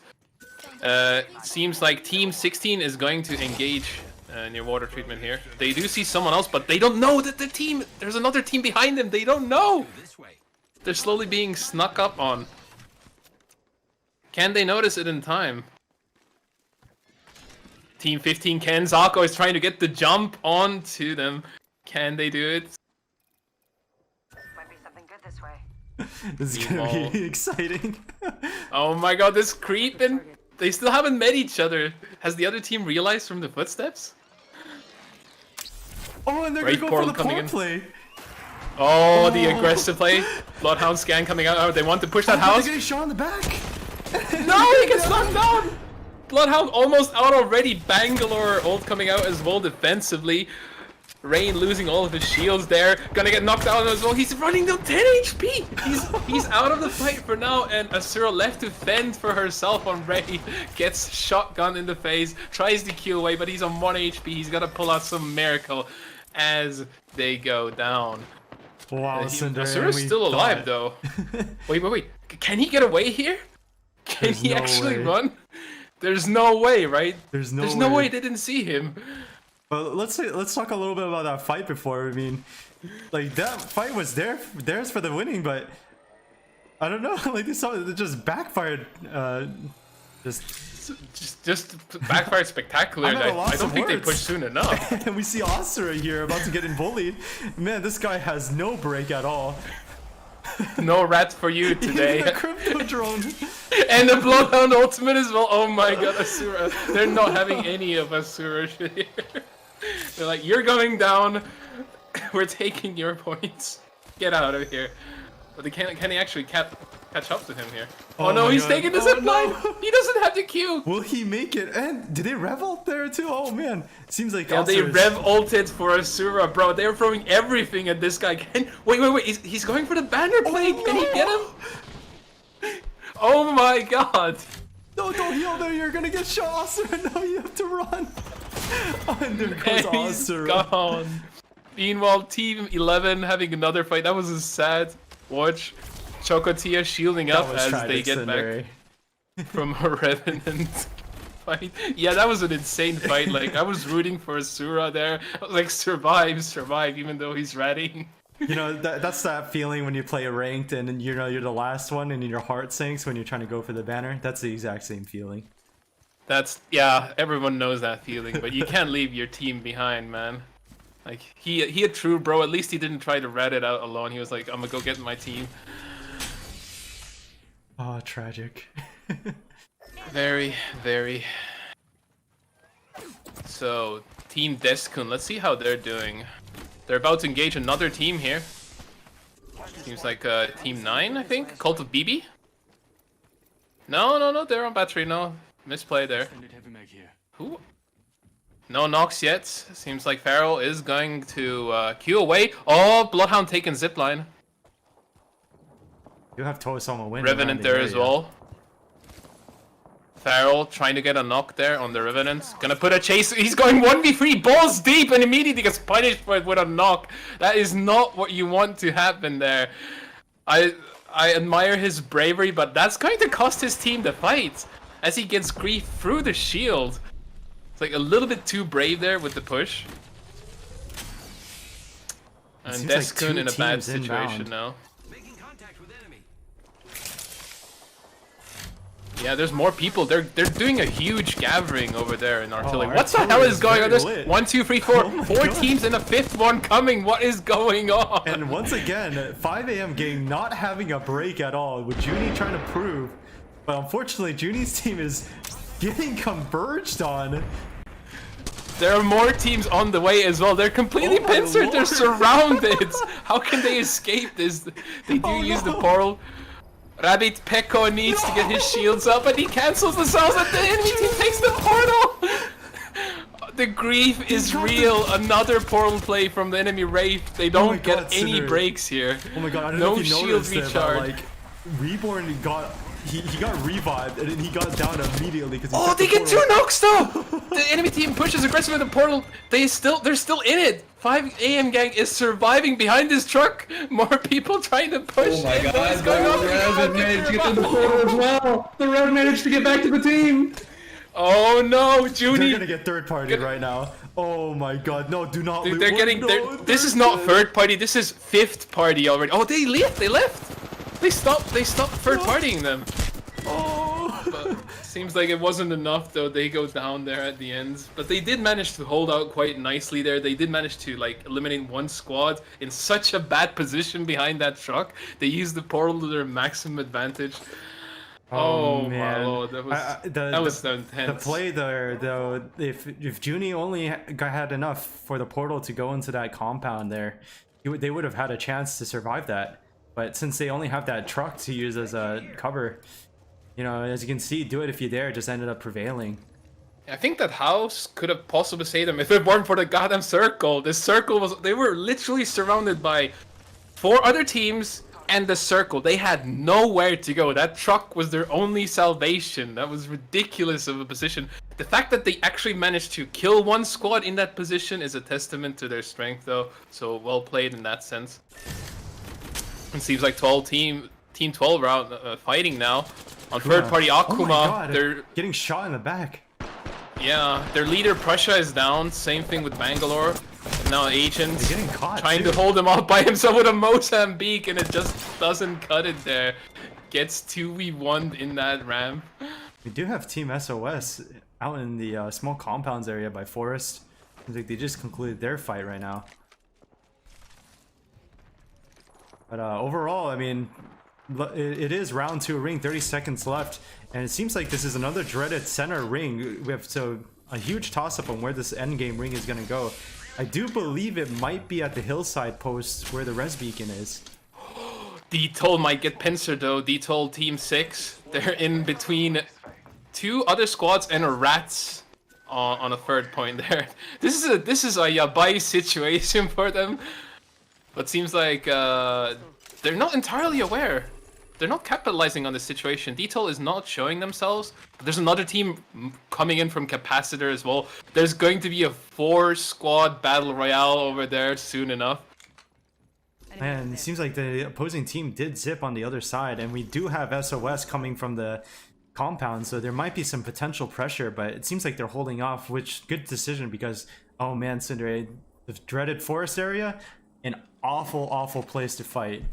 Indeed. And what is Team 14 doing? What are they doing? They're just climbing up. They're doing parkour instead of paying attention to their surroundings. They literally don't care. Seems like they're blending in with nature. I think Scorpion is living to the meme of no brain, no aim, Octane main. Come on, give them a little bit of a chance, you know. Nah, I think they've got it. Like they got a decent position here in the forest protection from the trees. They got the portal on the Wraith. So if they abuse this position, they might come out on top. It seems like SOS is fighting on the edge of ring, with Eggy getting a pick on Krez on Team 10 HP. Oh, he's showing his wingman dominance hard there. And they did pop a Gibraltar ult. This is a huge signal for the other teams to come. Question is, will the other teams converge and try to go for the third party? D-Toll ignored though. D-Toll is like, screw this, we're going for the win. They're not going for a kill race this game. Seems like they predicted like this game will be a little bit too chaotic, so they're playing a little safer. And Absolutely, but it seems like Dare is on the look for them. Yeah. We do have another SOS huge is also fight. safe though. We have a huge fight for simping for Toa out in the middle. Oh my lord. Towards the broken containment area, getting 2 shots. There's a team on the tower currently. I believe there is one on the upper compounds. The golden triple take grief coming out from Chocotia though. Oh my god, the headshot! The headshot as they get the last member of the squad. We just got eliminated there. It's Aruse. weird. Haru-san. Oh, and as you can see, they are giving Choco the Evo Shield, so he can grief with the triple take comfortably and just give everyone free red armor. Very smart choice indeed. Indeed. Okay, so I figured out who that was. That's Team Yago. It seems like Yago got sent to the ICU by Toba-sama Win. So that's typical for typical situation here. It's Team 7 meat shields. They are getting wrecked there in a fight. Seems like Gibby already getting knocked down. There's actually a huge fight going on in Team SOS with the Gibby ult and a zipline. Seems like a portal play is online as well too. And no man, Sayuri catching out one of them. Very nice spray also from Sayuri. Good spray control. Getting wolf sign from Eggy. Yeah. Eggy with the flatline and wingman moving in underground. He doesn't give a damn as he puts down the last member of the enemy squad. And he is the kill leader. He is predating. 4 kills on this map too. It's pretty little considering how fast King Canyon can go. Yeah, seems like Meat Shield's getting caught out though. Not so lucky. Simply for Gonna get white there. Bad position right now. It's Kazuhara getting it down on the Bangalore. And Eruption getting shot by every angle possible. Seems like Toba-sama Win secured that last frag, but well, are they gonna fight this one now? Something surprising for me is Team Anchan's performance. They're getting EMP'd! Anchan getting EMP'd and they're gonna get fought in the canyon. They just finished off Meat Shields, but now they're gonna have to fight again. Lifeline back to full health, but it's not soon enough as Revan drops down. Oh. Enemy team's pushing fast. Oh, they also get a counter knock. But the Revan Totem is gonna grief them. Very nice lifeline risk. Hopefully they can't shoot him from low ground for that. But another team, third party from behind. Who is capitalizing on that? It's Team 20. Sora is ratting solo against them. He's like, I want these points. I want these 3 points. And like not Apox solo there, medicating up. Soldier of Sorrow is actually the ones that are converging in. Sayuri's getting shot in the back right now. Huge scrappy fight. Not Apoc on Enchanyo is the last one remaining. He's low on health and they finally go down and there. And another third party. Nippon actually catching them out. Almost every squad is gonna be here soon. There's only one squad missing essentially. And this is after all endgame ring, so we will see, like as you alluded, a bunch of people are gonna fight this. And Soldier of Sorrow caught in a really bad position. They are all up, but no, with the Portal Remnant in play though, they're also third partying this hard. They want those kills. They're hungry for points. Only 6 squads left. They gotta farm this, and they know SOS is here. Their main competitors, so they gotta capitalize on this fast. They gotta get the pincer in. Meanwhile, SDI Team 3 just slowly bleeding out there. They do get the revive on the Bloodhounds. Crypto very healthy, but Revenant is in quite a bad spot there, as I'm not sure if they're going to get a revive on him.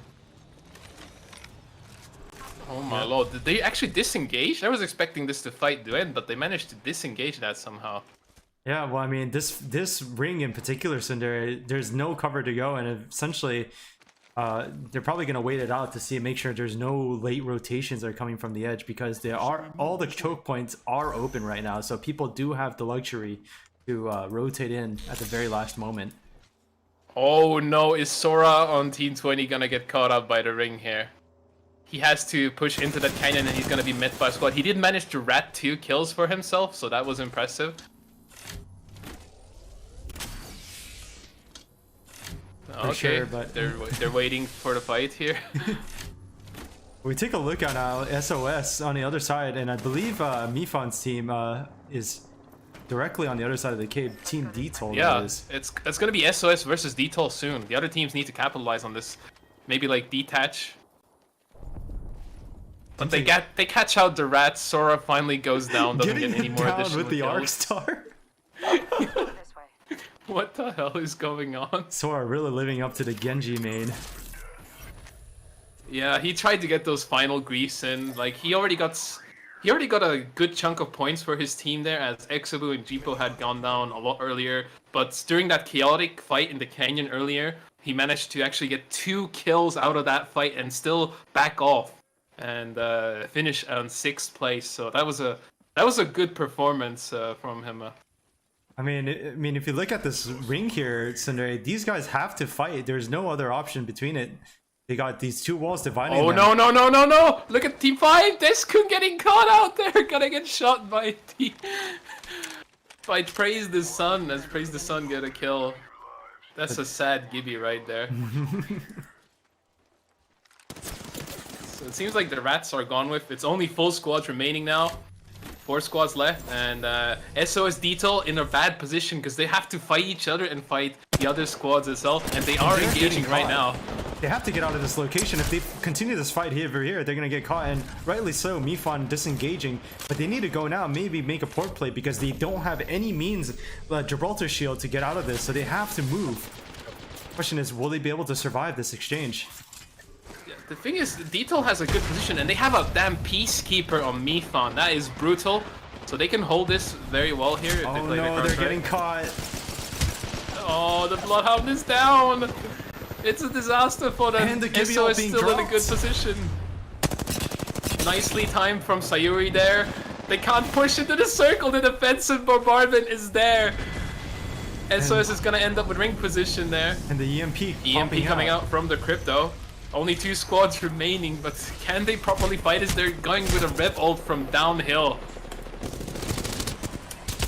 They are fairly healthy. They do get sent back to the totem.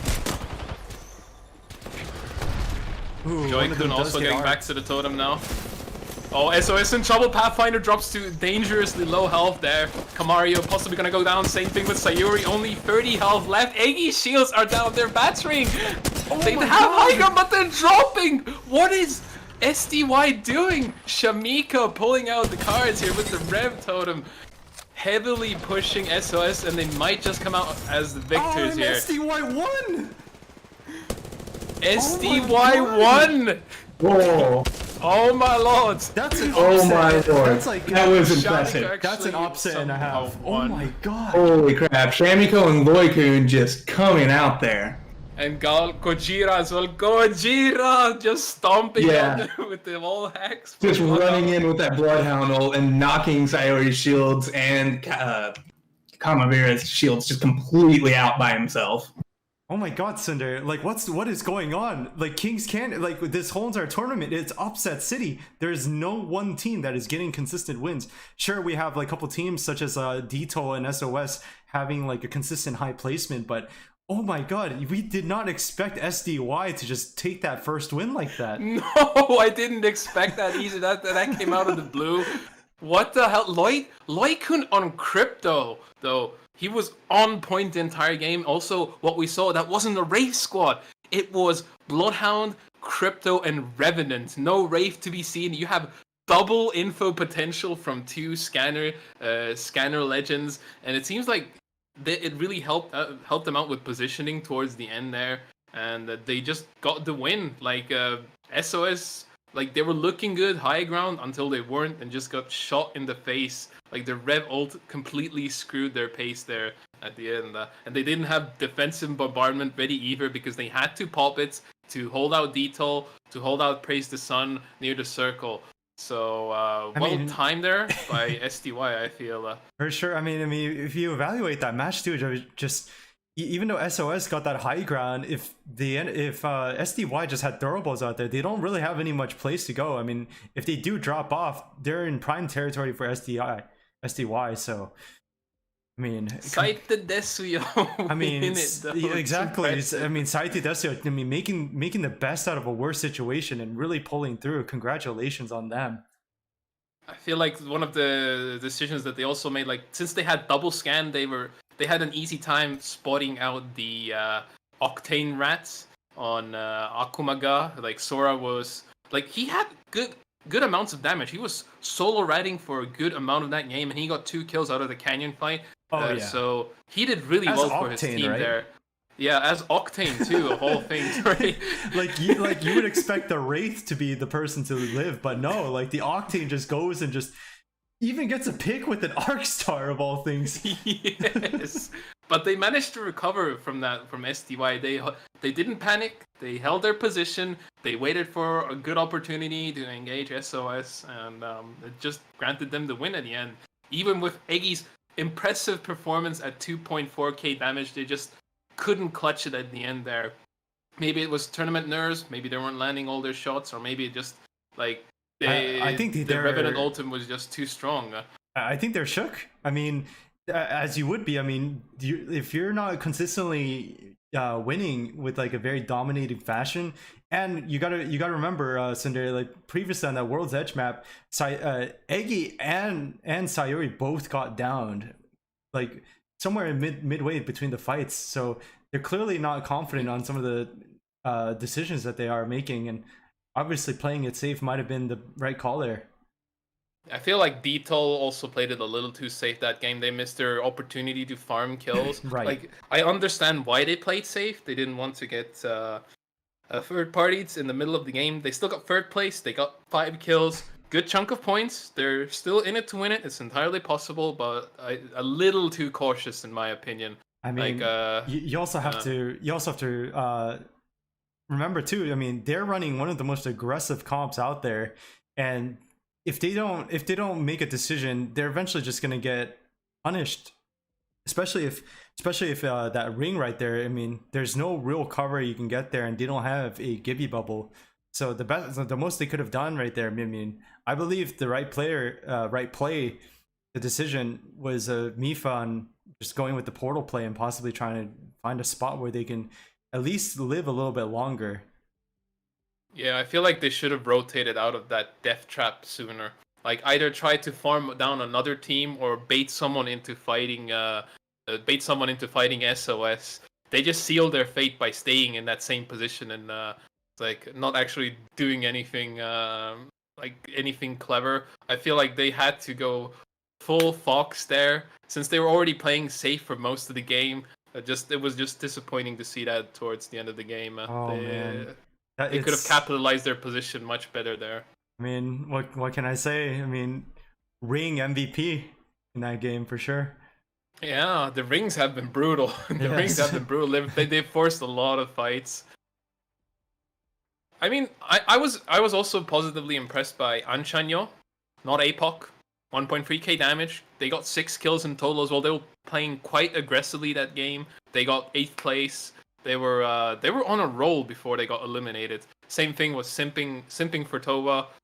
Like a lot of teams were performing well during that Kings Canyon game. Even 5am, even though they got 14th place, they did get 8 kills.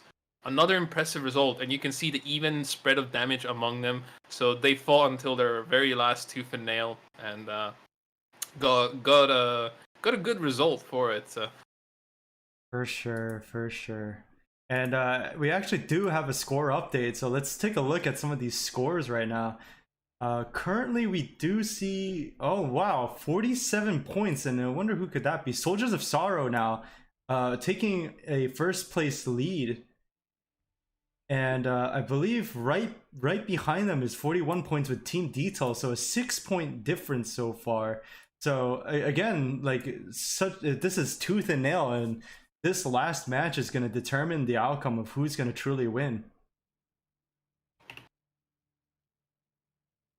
Oh. And right behind them is 28 points with, wow, Saite Desio. So Saite Desio actually just making an upset and just completely just getting right behind them.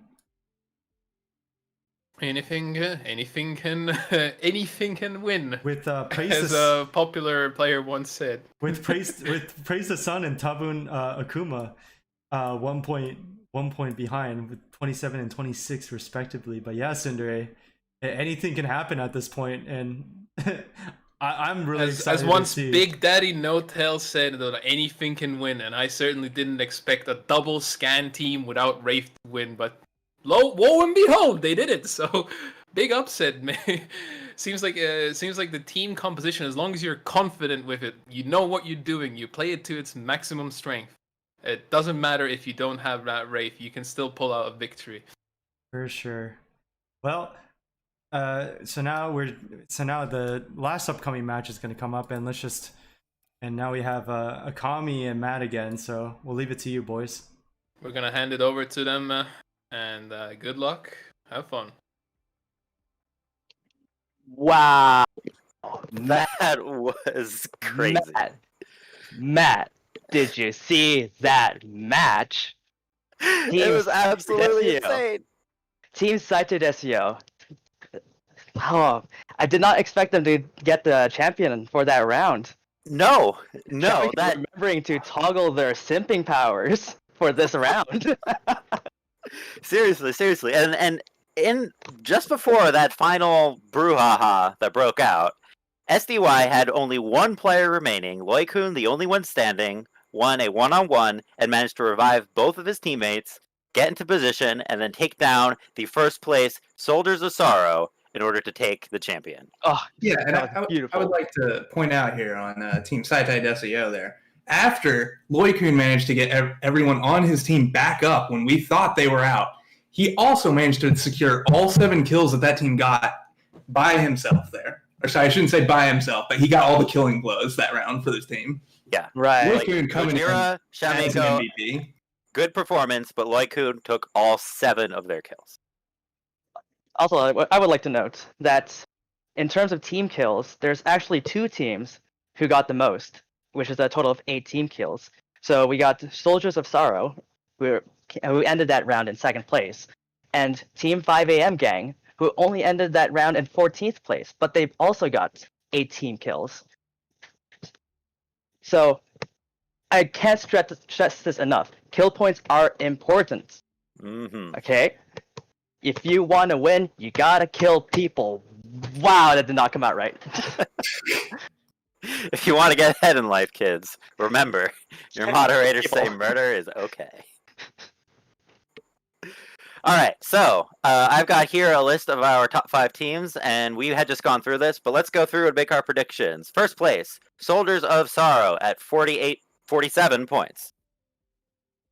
Second place, Detol, 41 points. Third place, Sate Desuyo, 28 points. Fourth place, Praise the Sun, 27. Fifth place, Tabuna Kumaga, 26. Yeah, unlike in the scrimmage matches, Matt, Team Soldiers of Sorrow hasn't been getting any champions at all in the actual tournament, even though they got 2 champions in the scrimmage matches. But they have been consistently getting top 3 throughout this tournament. That's right. Of course, so... one of those top 3s was a result of ratting, but I digress. Doesn't matter. Still counts. Still points. But we are actually ready to get started. We are going to get our final match here, Kings Canyon. We're gonna get going. Everyone's all ready to go, raring to go. Oh, final round. I'm excited. It's gonna be a thrill. It really is anyone's game, and if there's a big upset, Soldier of Sorrow goes down early, then it seriously becomes absolutely anyone's game right away. So I could not be more excited to see how the final scores shake out. Indeed. All right. Round's about to start. Matt, I'm excited. I'm so excited. Oh. I knew this was going to be a good time, but honestly, it's exceeded my expectations. I hope you guys are having a good time as well.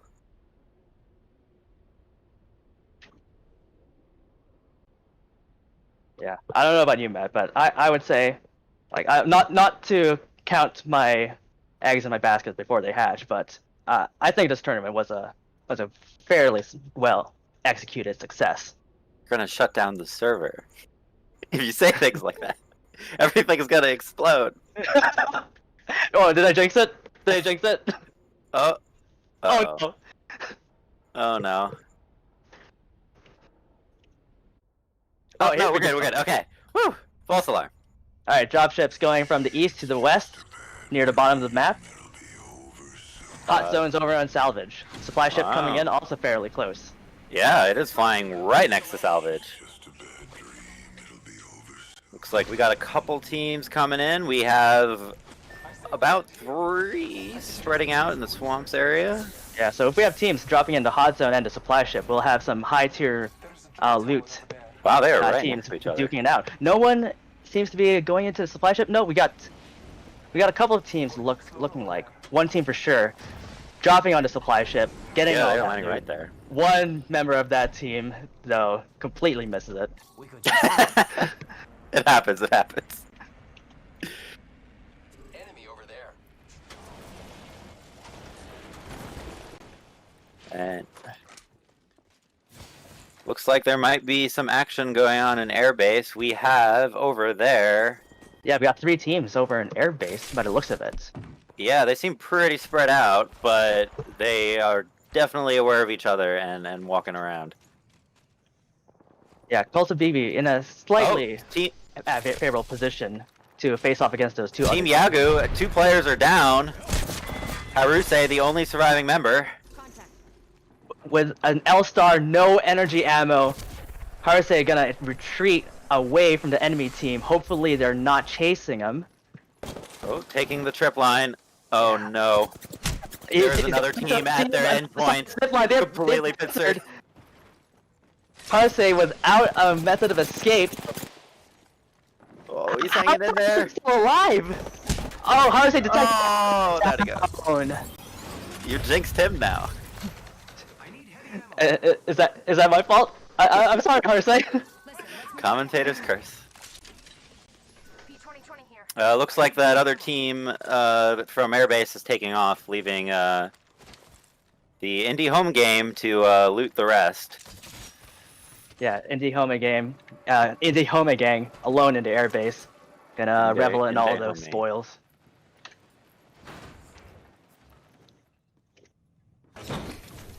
Seems there's a possible fight with Team Error. Team Error has found someone? Yes, looks like they are. Oh, looks like we're having some lag issues with the server, so hold on, folks. Ooh, a lot of waving arms while staying in place. Hang in there. Oof. Yeah, things are getting a little ugly.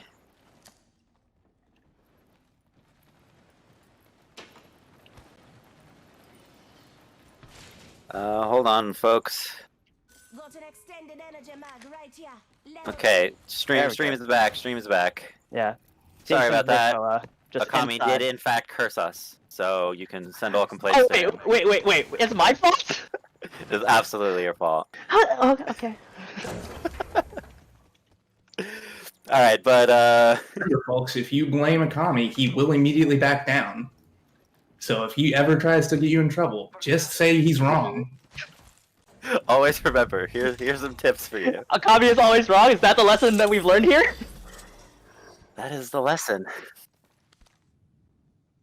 All right, well, some action seems like it might be going down. Team Error. Never mind. Have they detected an enemy team? They are kind of dancing around each other. They're being cautious. It is the final round, so very understandable. Yes, but they gotta play a bit more aggressively if they want to rack up those kill points. In the meantime, it looks like Sate Desuyo, 2 players already down. Loikun is the only survivor once again. They were taken down by, was that Praise the Sun? Yes, that was Praise the Sun, who just took out most of Sate Desuyo. Loikun is the only survivor. They were the ones that made the big upset last time. Let's see if Loikun can pull it out again. Might be something good this way. Ooh, and Soldiers of Sorrow going down. Soldiers of Sorrow. Oh, Attacking here. are they completely down? They Are are they completely out? out. They are out. They have been wiped out by Team Kenzoku. And Holy there's only crap! 16 squads left. I stand corrected. Soldiers of Sorrow will not be having a consistent top 3 in this tournament.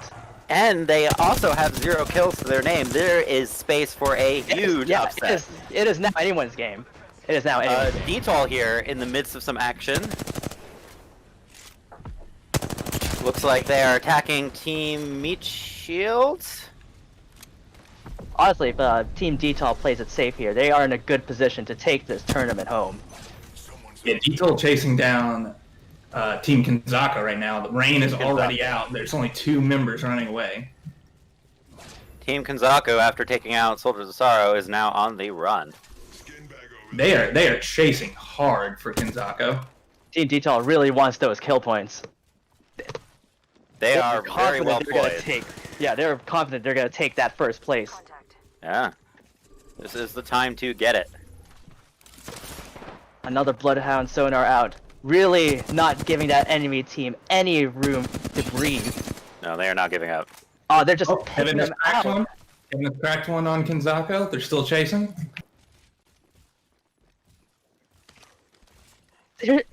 Yeah, they're just not letting up. They're running across the entire map if they have to. They will get those kills.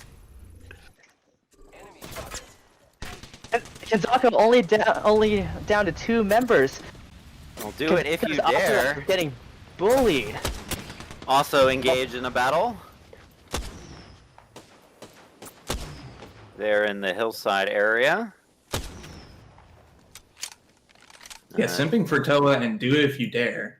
Just trying to pick at each other from Long range. around the hill. Pretty With tense. little snipers. Oh, do it if you dare. One player went down. Their Pathfinder. Putting him at a disadvantage in positioning. Trying to finish him off. There goes the Pathfinder. Do it if you dare. Only 2 players remaining. Error has just been knocked out.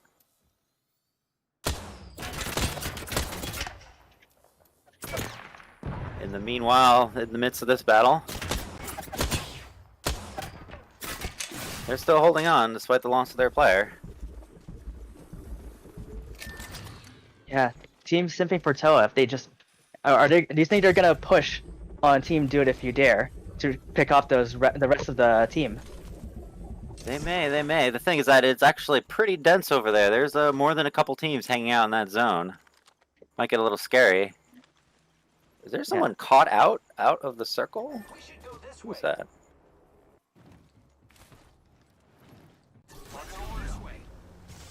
That's Oh. Team Praise the Sun outside of the ring. Oh my goodness! Another strong They're gonna performer, get back. but they're Thanks good. to They're that Wraith good. ult. Yeah, it looks like they're gonna get back thanks to that Wraith ult. Here's a Tabuna Kumaga. They have 1 player down as well. A lot of our strong teams but now- having some early struggles. Got some bad guys here. Yeah, Team Soldiers of Sorrow and Team Tabun Akumaga. Well, there goes the Watson, just leaving them with their lifeline. Yeah, Jipo, so what's the only Jipo's player plan still here? up. They're gonna try and res their teammates. Ah, with that lifeline double revive. And they're back. Whomever they were fighting were not able to close the deal just yet. Yeah, it seems they left that fight quite early. Yeah, Tabuna Kamaga still hanging in there. And not in a bad position to get into the ring as well. Team Here is Sensei just, Loikun. Yeah, try to find a respawn beacon to bring back their other 2 teammates with He that does have crypto their drone. he does have their carts. Yeah, So Loikun aware with that crypto drone that there is one other squad around, but Kenzoku does not seem to be aware he is actually there. Yeah, Loikun is gonna make a beeline for that respawn beacon. Enemy team does not see him. Can he revive his the rest of his team in time? Gonna run away from that respawn beacon. he done it? Let's go this way. Not to use the drone's instant revive, though. Hmm. Yeah, interesting. Team Detail, it's looking pretty. Just gotta chill out over in the high ground. Oh, I think I spoke too soon. He was just getting himself to cover so that if people do come in on the dropship, he is away from the bad part. Well played by Loikun. Let's go this way. Making good use of game knowledge there. Indie Home Game looks like they're getting into a battle now. Here.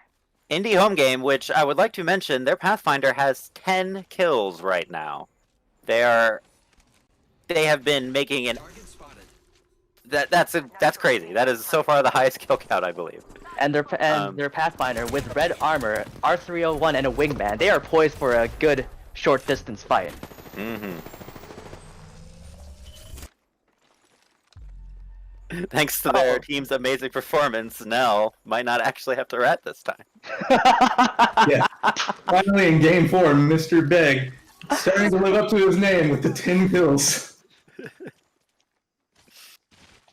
Yeah. For Mr. now. Mr. Begg just begging for those kill points. I see an enemy. They are poised in the ring, looking good. Meanwhile, let's take a look at Simpin for Toa here. Peeking through the smoke. Yeah, so So a far, bit of a- not a lot of action going on. With 10 squads left, 30 seconds left in round 2. Everyone's just taking this moment to taking some regroup. shots. Small Praise the update sun. on Spoke too soon. Yeah, they managed to revive and immediately get downed again. Loy-kun still the last one alive. Oh my That's quite goodness. unfortunate. But Loy-kun did show his stuff in the previous round, so we might be able to see that again in this round.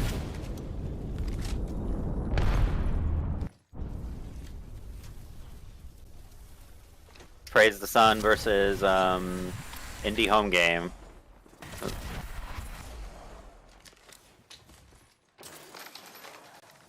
Looks like they are moving around the cage area. Yep, gotta climb up real high, take the height advantage in the cage. The cage, though, is definitely not in the ring, so not necessarily a place you want to hang out in for too long. But they But a still have lot of- time before the ring closes, so That's true, that's true. might as well get some loot while they're there. Over there. A lot of tense standoffs right now. Oh, shots fired from the cage. Indie Indie Home Home Gang Game. trying to pick off the enemy team in the cage. They do not have the height advantage, though. Yeah, Yeah, that is being Praise the Sun firing down on Indie Home Gang right now. With Moonlight upgrading his shield to red with these pop shots that he's getting with this Hemlock.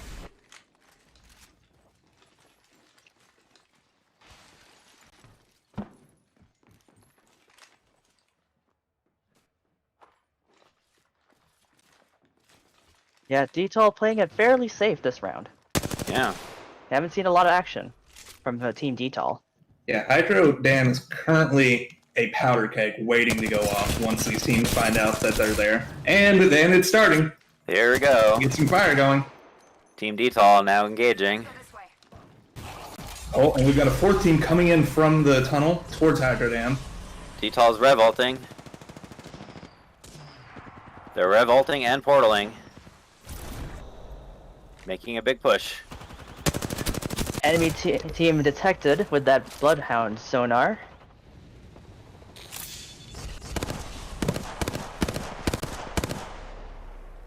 Yeah, Bloodhound making real good use of his ult, detecting all 3 of the enemy team members. But can they secure the kill?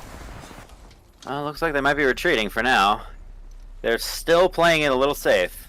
Meanwhile, minus 10 HP coming in here. Surrounding the last member. Oh, no, minus 10 HP got it turned on him. Their players They're in a down. bad spot. Player down?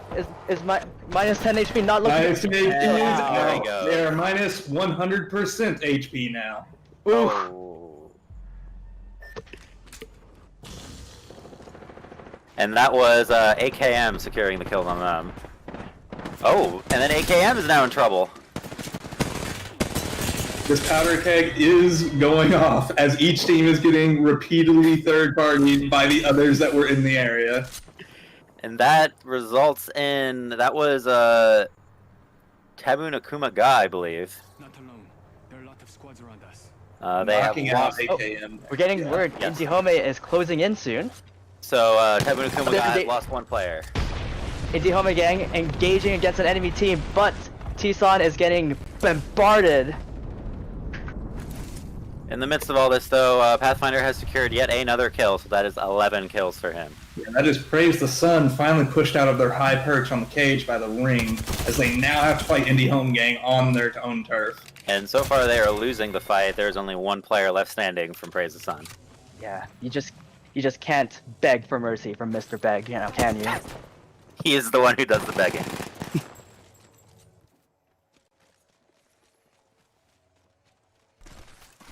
Yeah, Mr. Beg with 12 kills. He is currently the kill leader. Never mind, I stand 13 corrected. kills. Really hanging on Yep. with that kill leader position. Jeez. Indie Home Gang in a good position to take this. They were not even in the top 5, and yet they are making a showing so that they are someone to watch for next time. Yeah, Matt, do you think Indie Home Gang will be able to get 20 kills by the end of this round? Let's see. It is entirely possible. There is more than enough people left. More than enough bodies They're for 3 big short of that infamous goal, the 20 kill run in a match. Indie Home Gang, fully kitted out. All the teammates have red armor on. Man, this has already been a match of upsets. Just to give a quick update on some of the other teams, Sate Desuyo has Loikun still hanging out, still surviving. Still, technically has Gojira's banner. Doesn't really have anywhere to revive him, though, unfortunately. Yeah, pretty much the only hope there will be to... Even if he drones out into the ring, I think at this point, he won't even make it back in. Yeah, mobile respawn beacon might be the only chance there. Meanwhile, looks like Indie Home Default. Gang shooting away again. Yeah, they have a total of 17 team kills. So Detool getting some damage down on the board, though. They are in the midst of a battle with... Indie Home Gang versus Detool at the moment. That is one... 2 killer teams going at it against each other. Nippon Mara with the R301, the Peacekeeper. So they can really put themselves in advantage of Nippon Mara just goes in and wrecks shop with that Peacekeeper. Indie Home Gang, though, here, they just took that high ground, and this ring is closing in fast. They have got a good position at the moment. Yeah, they can feel pretty confident about that one. Oh my, wait, what the, where is Loikun? What's he staring right at the ring? What, oh my God, What is this? where are you? Where are you, bro? He's hiding underneath the capacitor right now. Between the ring and the cliff. That is amazing. Oh no! Oh no! Indie Home Gang is giving up their high ground. They're trying to move back into the next ring. Oh, it's about to get real bloody there between Indie Home Game and Detool. Yeah, but Detool is not gonna give them any breathing space. Is Detool gotta chase him down? Well, right now, Detool is the one holding the ring, so it is to their Oh my god! benefit. Oh my god! Is he gonna get it? Is Loikun gonna get this? Oh, he's trying! He's trying! They're shooting at that drone! Oh, he didn't get it! No.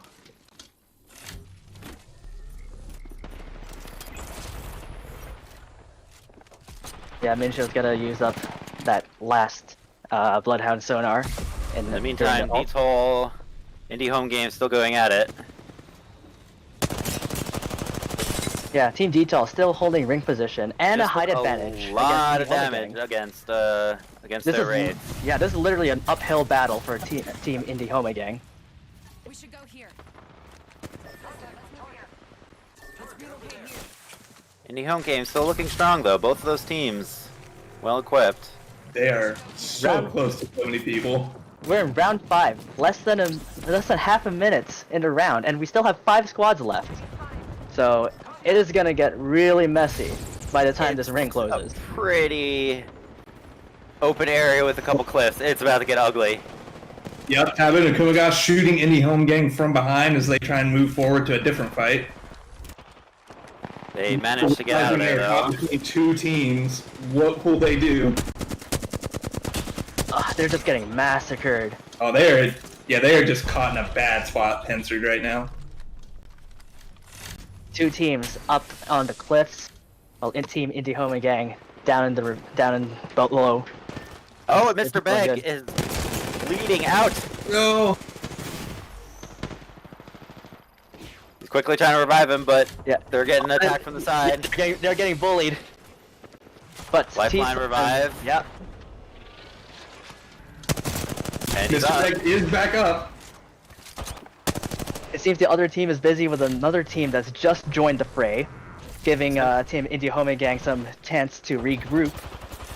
That is Simping for Toa is the other team here in the mix, as well as Taboon Akumaga. Oh, EXO making Team it Detool, get to him. Only one player up on Team Detool. Indie Homa Games still all up. They managed Mr. to Beck survive is this back at injury. full health. They are still ready to go. They're rejoining the fight. Contact with target. Taking full advantage of this little shed they have to protect them from Tabu and Akumaga directly above them. Oh, EXO has an R99. If they push down, this is going to be a very tight situation. Here they for come, Indie here they Homa. come. Here they Coming come. down. Right on Here top they of this come. leg. They're on top of the. They're on top of its team. They're holding in there. One down. Watson goes Two down. Team. Sora Nanio, can you do it? You did, Sora? No, they're out. Indie Home Gang wins the fight, but immediately goes down. Mifen taking out Indie Home Gang there. The Wraith. Mifen to 22. 22, Mifen. Oh, for no, Toa he takes could it. not pull it off. Folks. Simping for Toa ends up number 1 here in our last round. Every single my thing. Lord, those last 2 rings there. What a fight that was. It was just non-stop shooting back and forth between those 4 teams. Yeah. Team Super Not Fortoa only grabbing that champion with the numbers advantage against Mifan. That was This- just. last Yeah. battle was incredibly exciting, and overall, it's been upset after upset in this final match. So honestly, I could not say who won at this point until we take a look at the final score tabulations. So everyone stand by for that. But that was an insane match.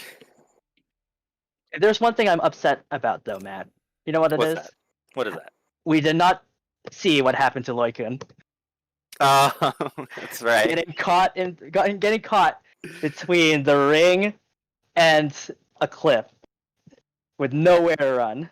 And he tried his darndest. He came out there with the drone, tried to EMP another team. It was an impressive effort there.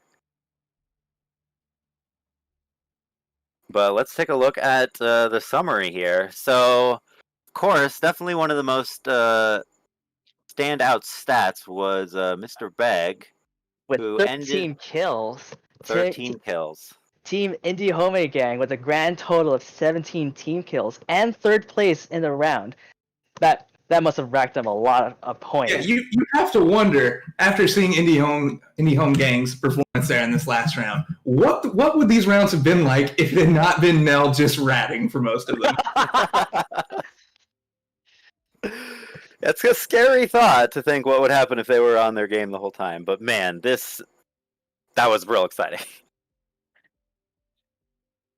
Let's see, D-Toll, which was the 2nd place team. They have 5 kills, which is no slouch, and we're definitely in the. They were in 2nd place before, so their good position and still getting 5 kills might put them ahead of Soldier of Sorrow, considering Soldier of Sorrow's disappointing performance this time. I think they might be poised to potentially be the winners this time, but we're gonna have gonna to hold wait. on. Yeah. Yeah, we're gonna have to wait until the points are all tallied up.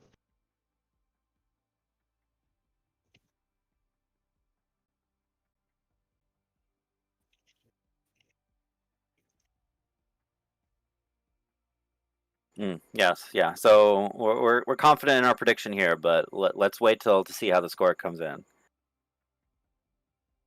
We are holding on for that, but I gotta say, overall, these matches have been an absolute blast. Of course.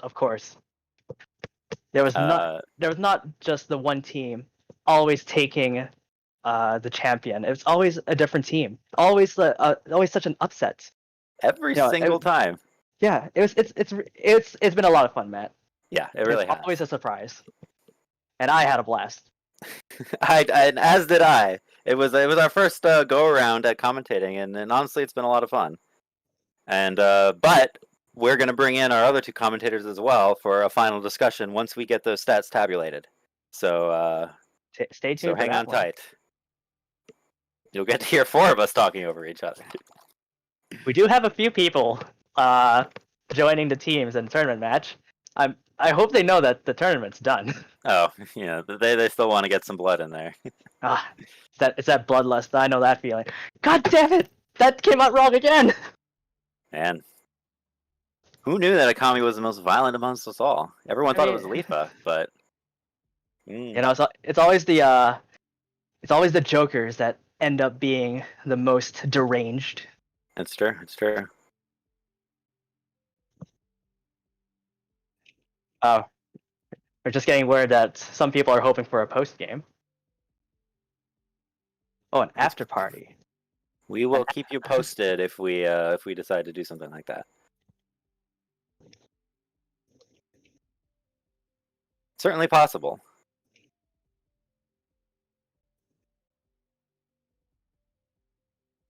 But Bob is busy right now tallying the scores, so hold on tight.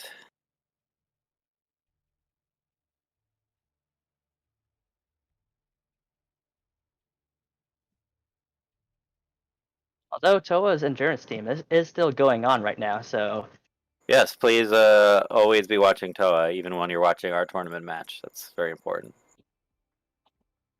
Make sure you upvote. Or I mean like the stream. I mean Toa stream. I mean you should like our stream too, but you know. You got there, Matt. You got there. Yeah, I'm guessing a lot of people are hoping for that after looks party like match. we have gotten word that we are going to be having an after party match, and it is going to be melee only. Melee only. This is gonna be interesting. Will there Final be a round ring, though? boxing match. Are the scores tallied yet, by the way? Yes, the scores have just been tallied, and it looks like we have D-Tall at number 1 with 55 points. Team D-Tall. Congratulations. And now that we've made that announcement, why don't our other commentators come on in here? My God. Hello, Mr. Kill Leader Akami. This is the #1 meme that I've seen going on during this final match. It seems like everyone who Akami was spectating and commentating about ended up dying one way or another. So they call it the Akami curse already. Wait, what? No. So apparently you're the true kill leader of this final match. Wow, I feel blessed that I managed to escape this. I would just like this to. curse. Are you frightened, Matt? Since you've been commentating next to me this entire time, not knowing you were next to a blood-hungry killer. I'm terrified. Constantly terrified now. Better not make it 61 then. I'd just like to. Oh I'd just like to point out real quick that this is a really close match because I mean Detail 55 points and then following from that Soldier Star 47, but then below that is Simping for Toa with 43 points, making a very impressive showing. They got 12 kills that match. Absolutely bonkers. They tried their absolute hardest to pull up there. Or sorry, not 12 kills. Sorry, first place, which is 12 points. But yes, they're nuts. Oh, that game was absolutely insane at the end there as well. Like Indie Home coming out with the insane amount of kills. Yeah. 2.6k damage all of a sudden. 13 kills. Like, what the hell, Mr. Beck? Where were you all this time? What was your team doing in the previous games? They could have easily won this tournament. But that's what I was like talking about earlier on, like a lot of us sets. My man's got like some we thought Neldesu was the representative of Team Indie Home again with his expert rat tactics, but no, Mr. Beg really showing his stuff. Also the impressive shed tactics, right? Bruh, I feel like Nell, you were holding Mr. Big down. His true potential finally came out when they were like, okay, maybe we can't win this, but they went out with a blazing bang of glory, and I applaud them for it. That was a spectacular performance in the last match. The actual absolutely well played. The actual grief. Akami, the mega griefer of Apex Legends. Yes. Akami, the mega griefer. The whole time you had no idea that everyone was noticing this. Wait, was that real though? Every time I commented on someone, they died. I never really noticed. Wait, well now that you mentioned it, I do recall saying fairly often. Oh yeah, and so is like, and they're down. The only one my that could God. possibly survive that was Lloyd, but you did very little commentating on him, so there is an interesting relation there. It's like that was more of Matt's part. We did get word that sadly Gojira did not want to be resurrected. He just wanted to go sleep deep in the sea. Everyone was waiting for Gojira's return, but apparently it just wasn't meant to be. Like when we were spectating Lloyd-kun at the end there, when he was stuck between the cliff. It would have been cool if imagine like someone out of nowhere calling in another third party, even if it's just one person with no shield and one weapon. It would still cause like some attentional chaos. Like it would catch everyone's attention, and that would be the moment to strike. Like everyone's looking at that drop shit and going like, "What the hell is going on?" And then you go in for the sneaky push. Like I feel like that would have been a great moment. So sadly missed out on that one. Oh, and we tried our hardest to hold Akami back by not letting him commentate on Loikun, but alas. But commentating is just so fun, especially if it results in the person I'm commentating's death. I think we're all No, just exactly what I overlooking. said. We're all overlooking the fact here that while Gojira did go down and did not want to be resurrected to go back to sleep under the sea, next tournament we don't know when he's going to come back. He might just rise back up. Bigger than ever. He's just gonna show up in a Titan and just completely break everything. We could potentially see Shin Gojira next tournament. Or Mecha Gojira, even though that's the worst Mecha one. Gojira, yes. Mecha Gojira. But just a quick announcement, you guys, for the streamers out there who are not the streamers, the viewers out there watching the stream. We are gonna officially wrap this tournament up, but for the surprise post-match, we will do a much more casual stream, and I've got some plans going on with it. Stay tuned. So, yeah, hang in there. Are the scores tabulated yet? Or is it still undergoing? Oh, the scores were long No, the scores are tabulated, my tabulated. man. We've announced the winners and everything in here. Okay. I completely missed that in the excitement. Yeah, the one who took it. I was just doing post-game analysis here, and okay, fine. So can you repeat that? Just in case I wasn't the For only people one. who like Sudre, we're not listening. We have first place with Detol, second place Soldiers of Sorrow, and third place Simping for Toa. Alright. Hell yeah. So congratulations to Team Detol for getting first place. Are you listening this time, Sindre? Yes. Thank you. He was afraid that your casting might poison his brain, you know, the caster's curse. Indeed. My brain just died. I mean, if we want to go back to memeing on people, Sundar, we can go back to the Icarus meme where SOS did fly too close to the sun. Indeed. That's what happened at the very end. Sadly, it didn't quite get the win there. Still, they gave it their best. Yep, so I'm excited for the members of Team Detail to get their new Discord server roles since they got first place. That's right. Their prize is going to be a Tokiyami champion role. Is that the actual role name? I don't think we've decided the name of it quite yet. We'll talk to Inksoon about it. But they are also going to get a month of Nitro, so that's exciting. That would mean that the champions of this tournament get paid more than the moderators. So Yeah, From to your own admin pockets. yeah, that's right.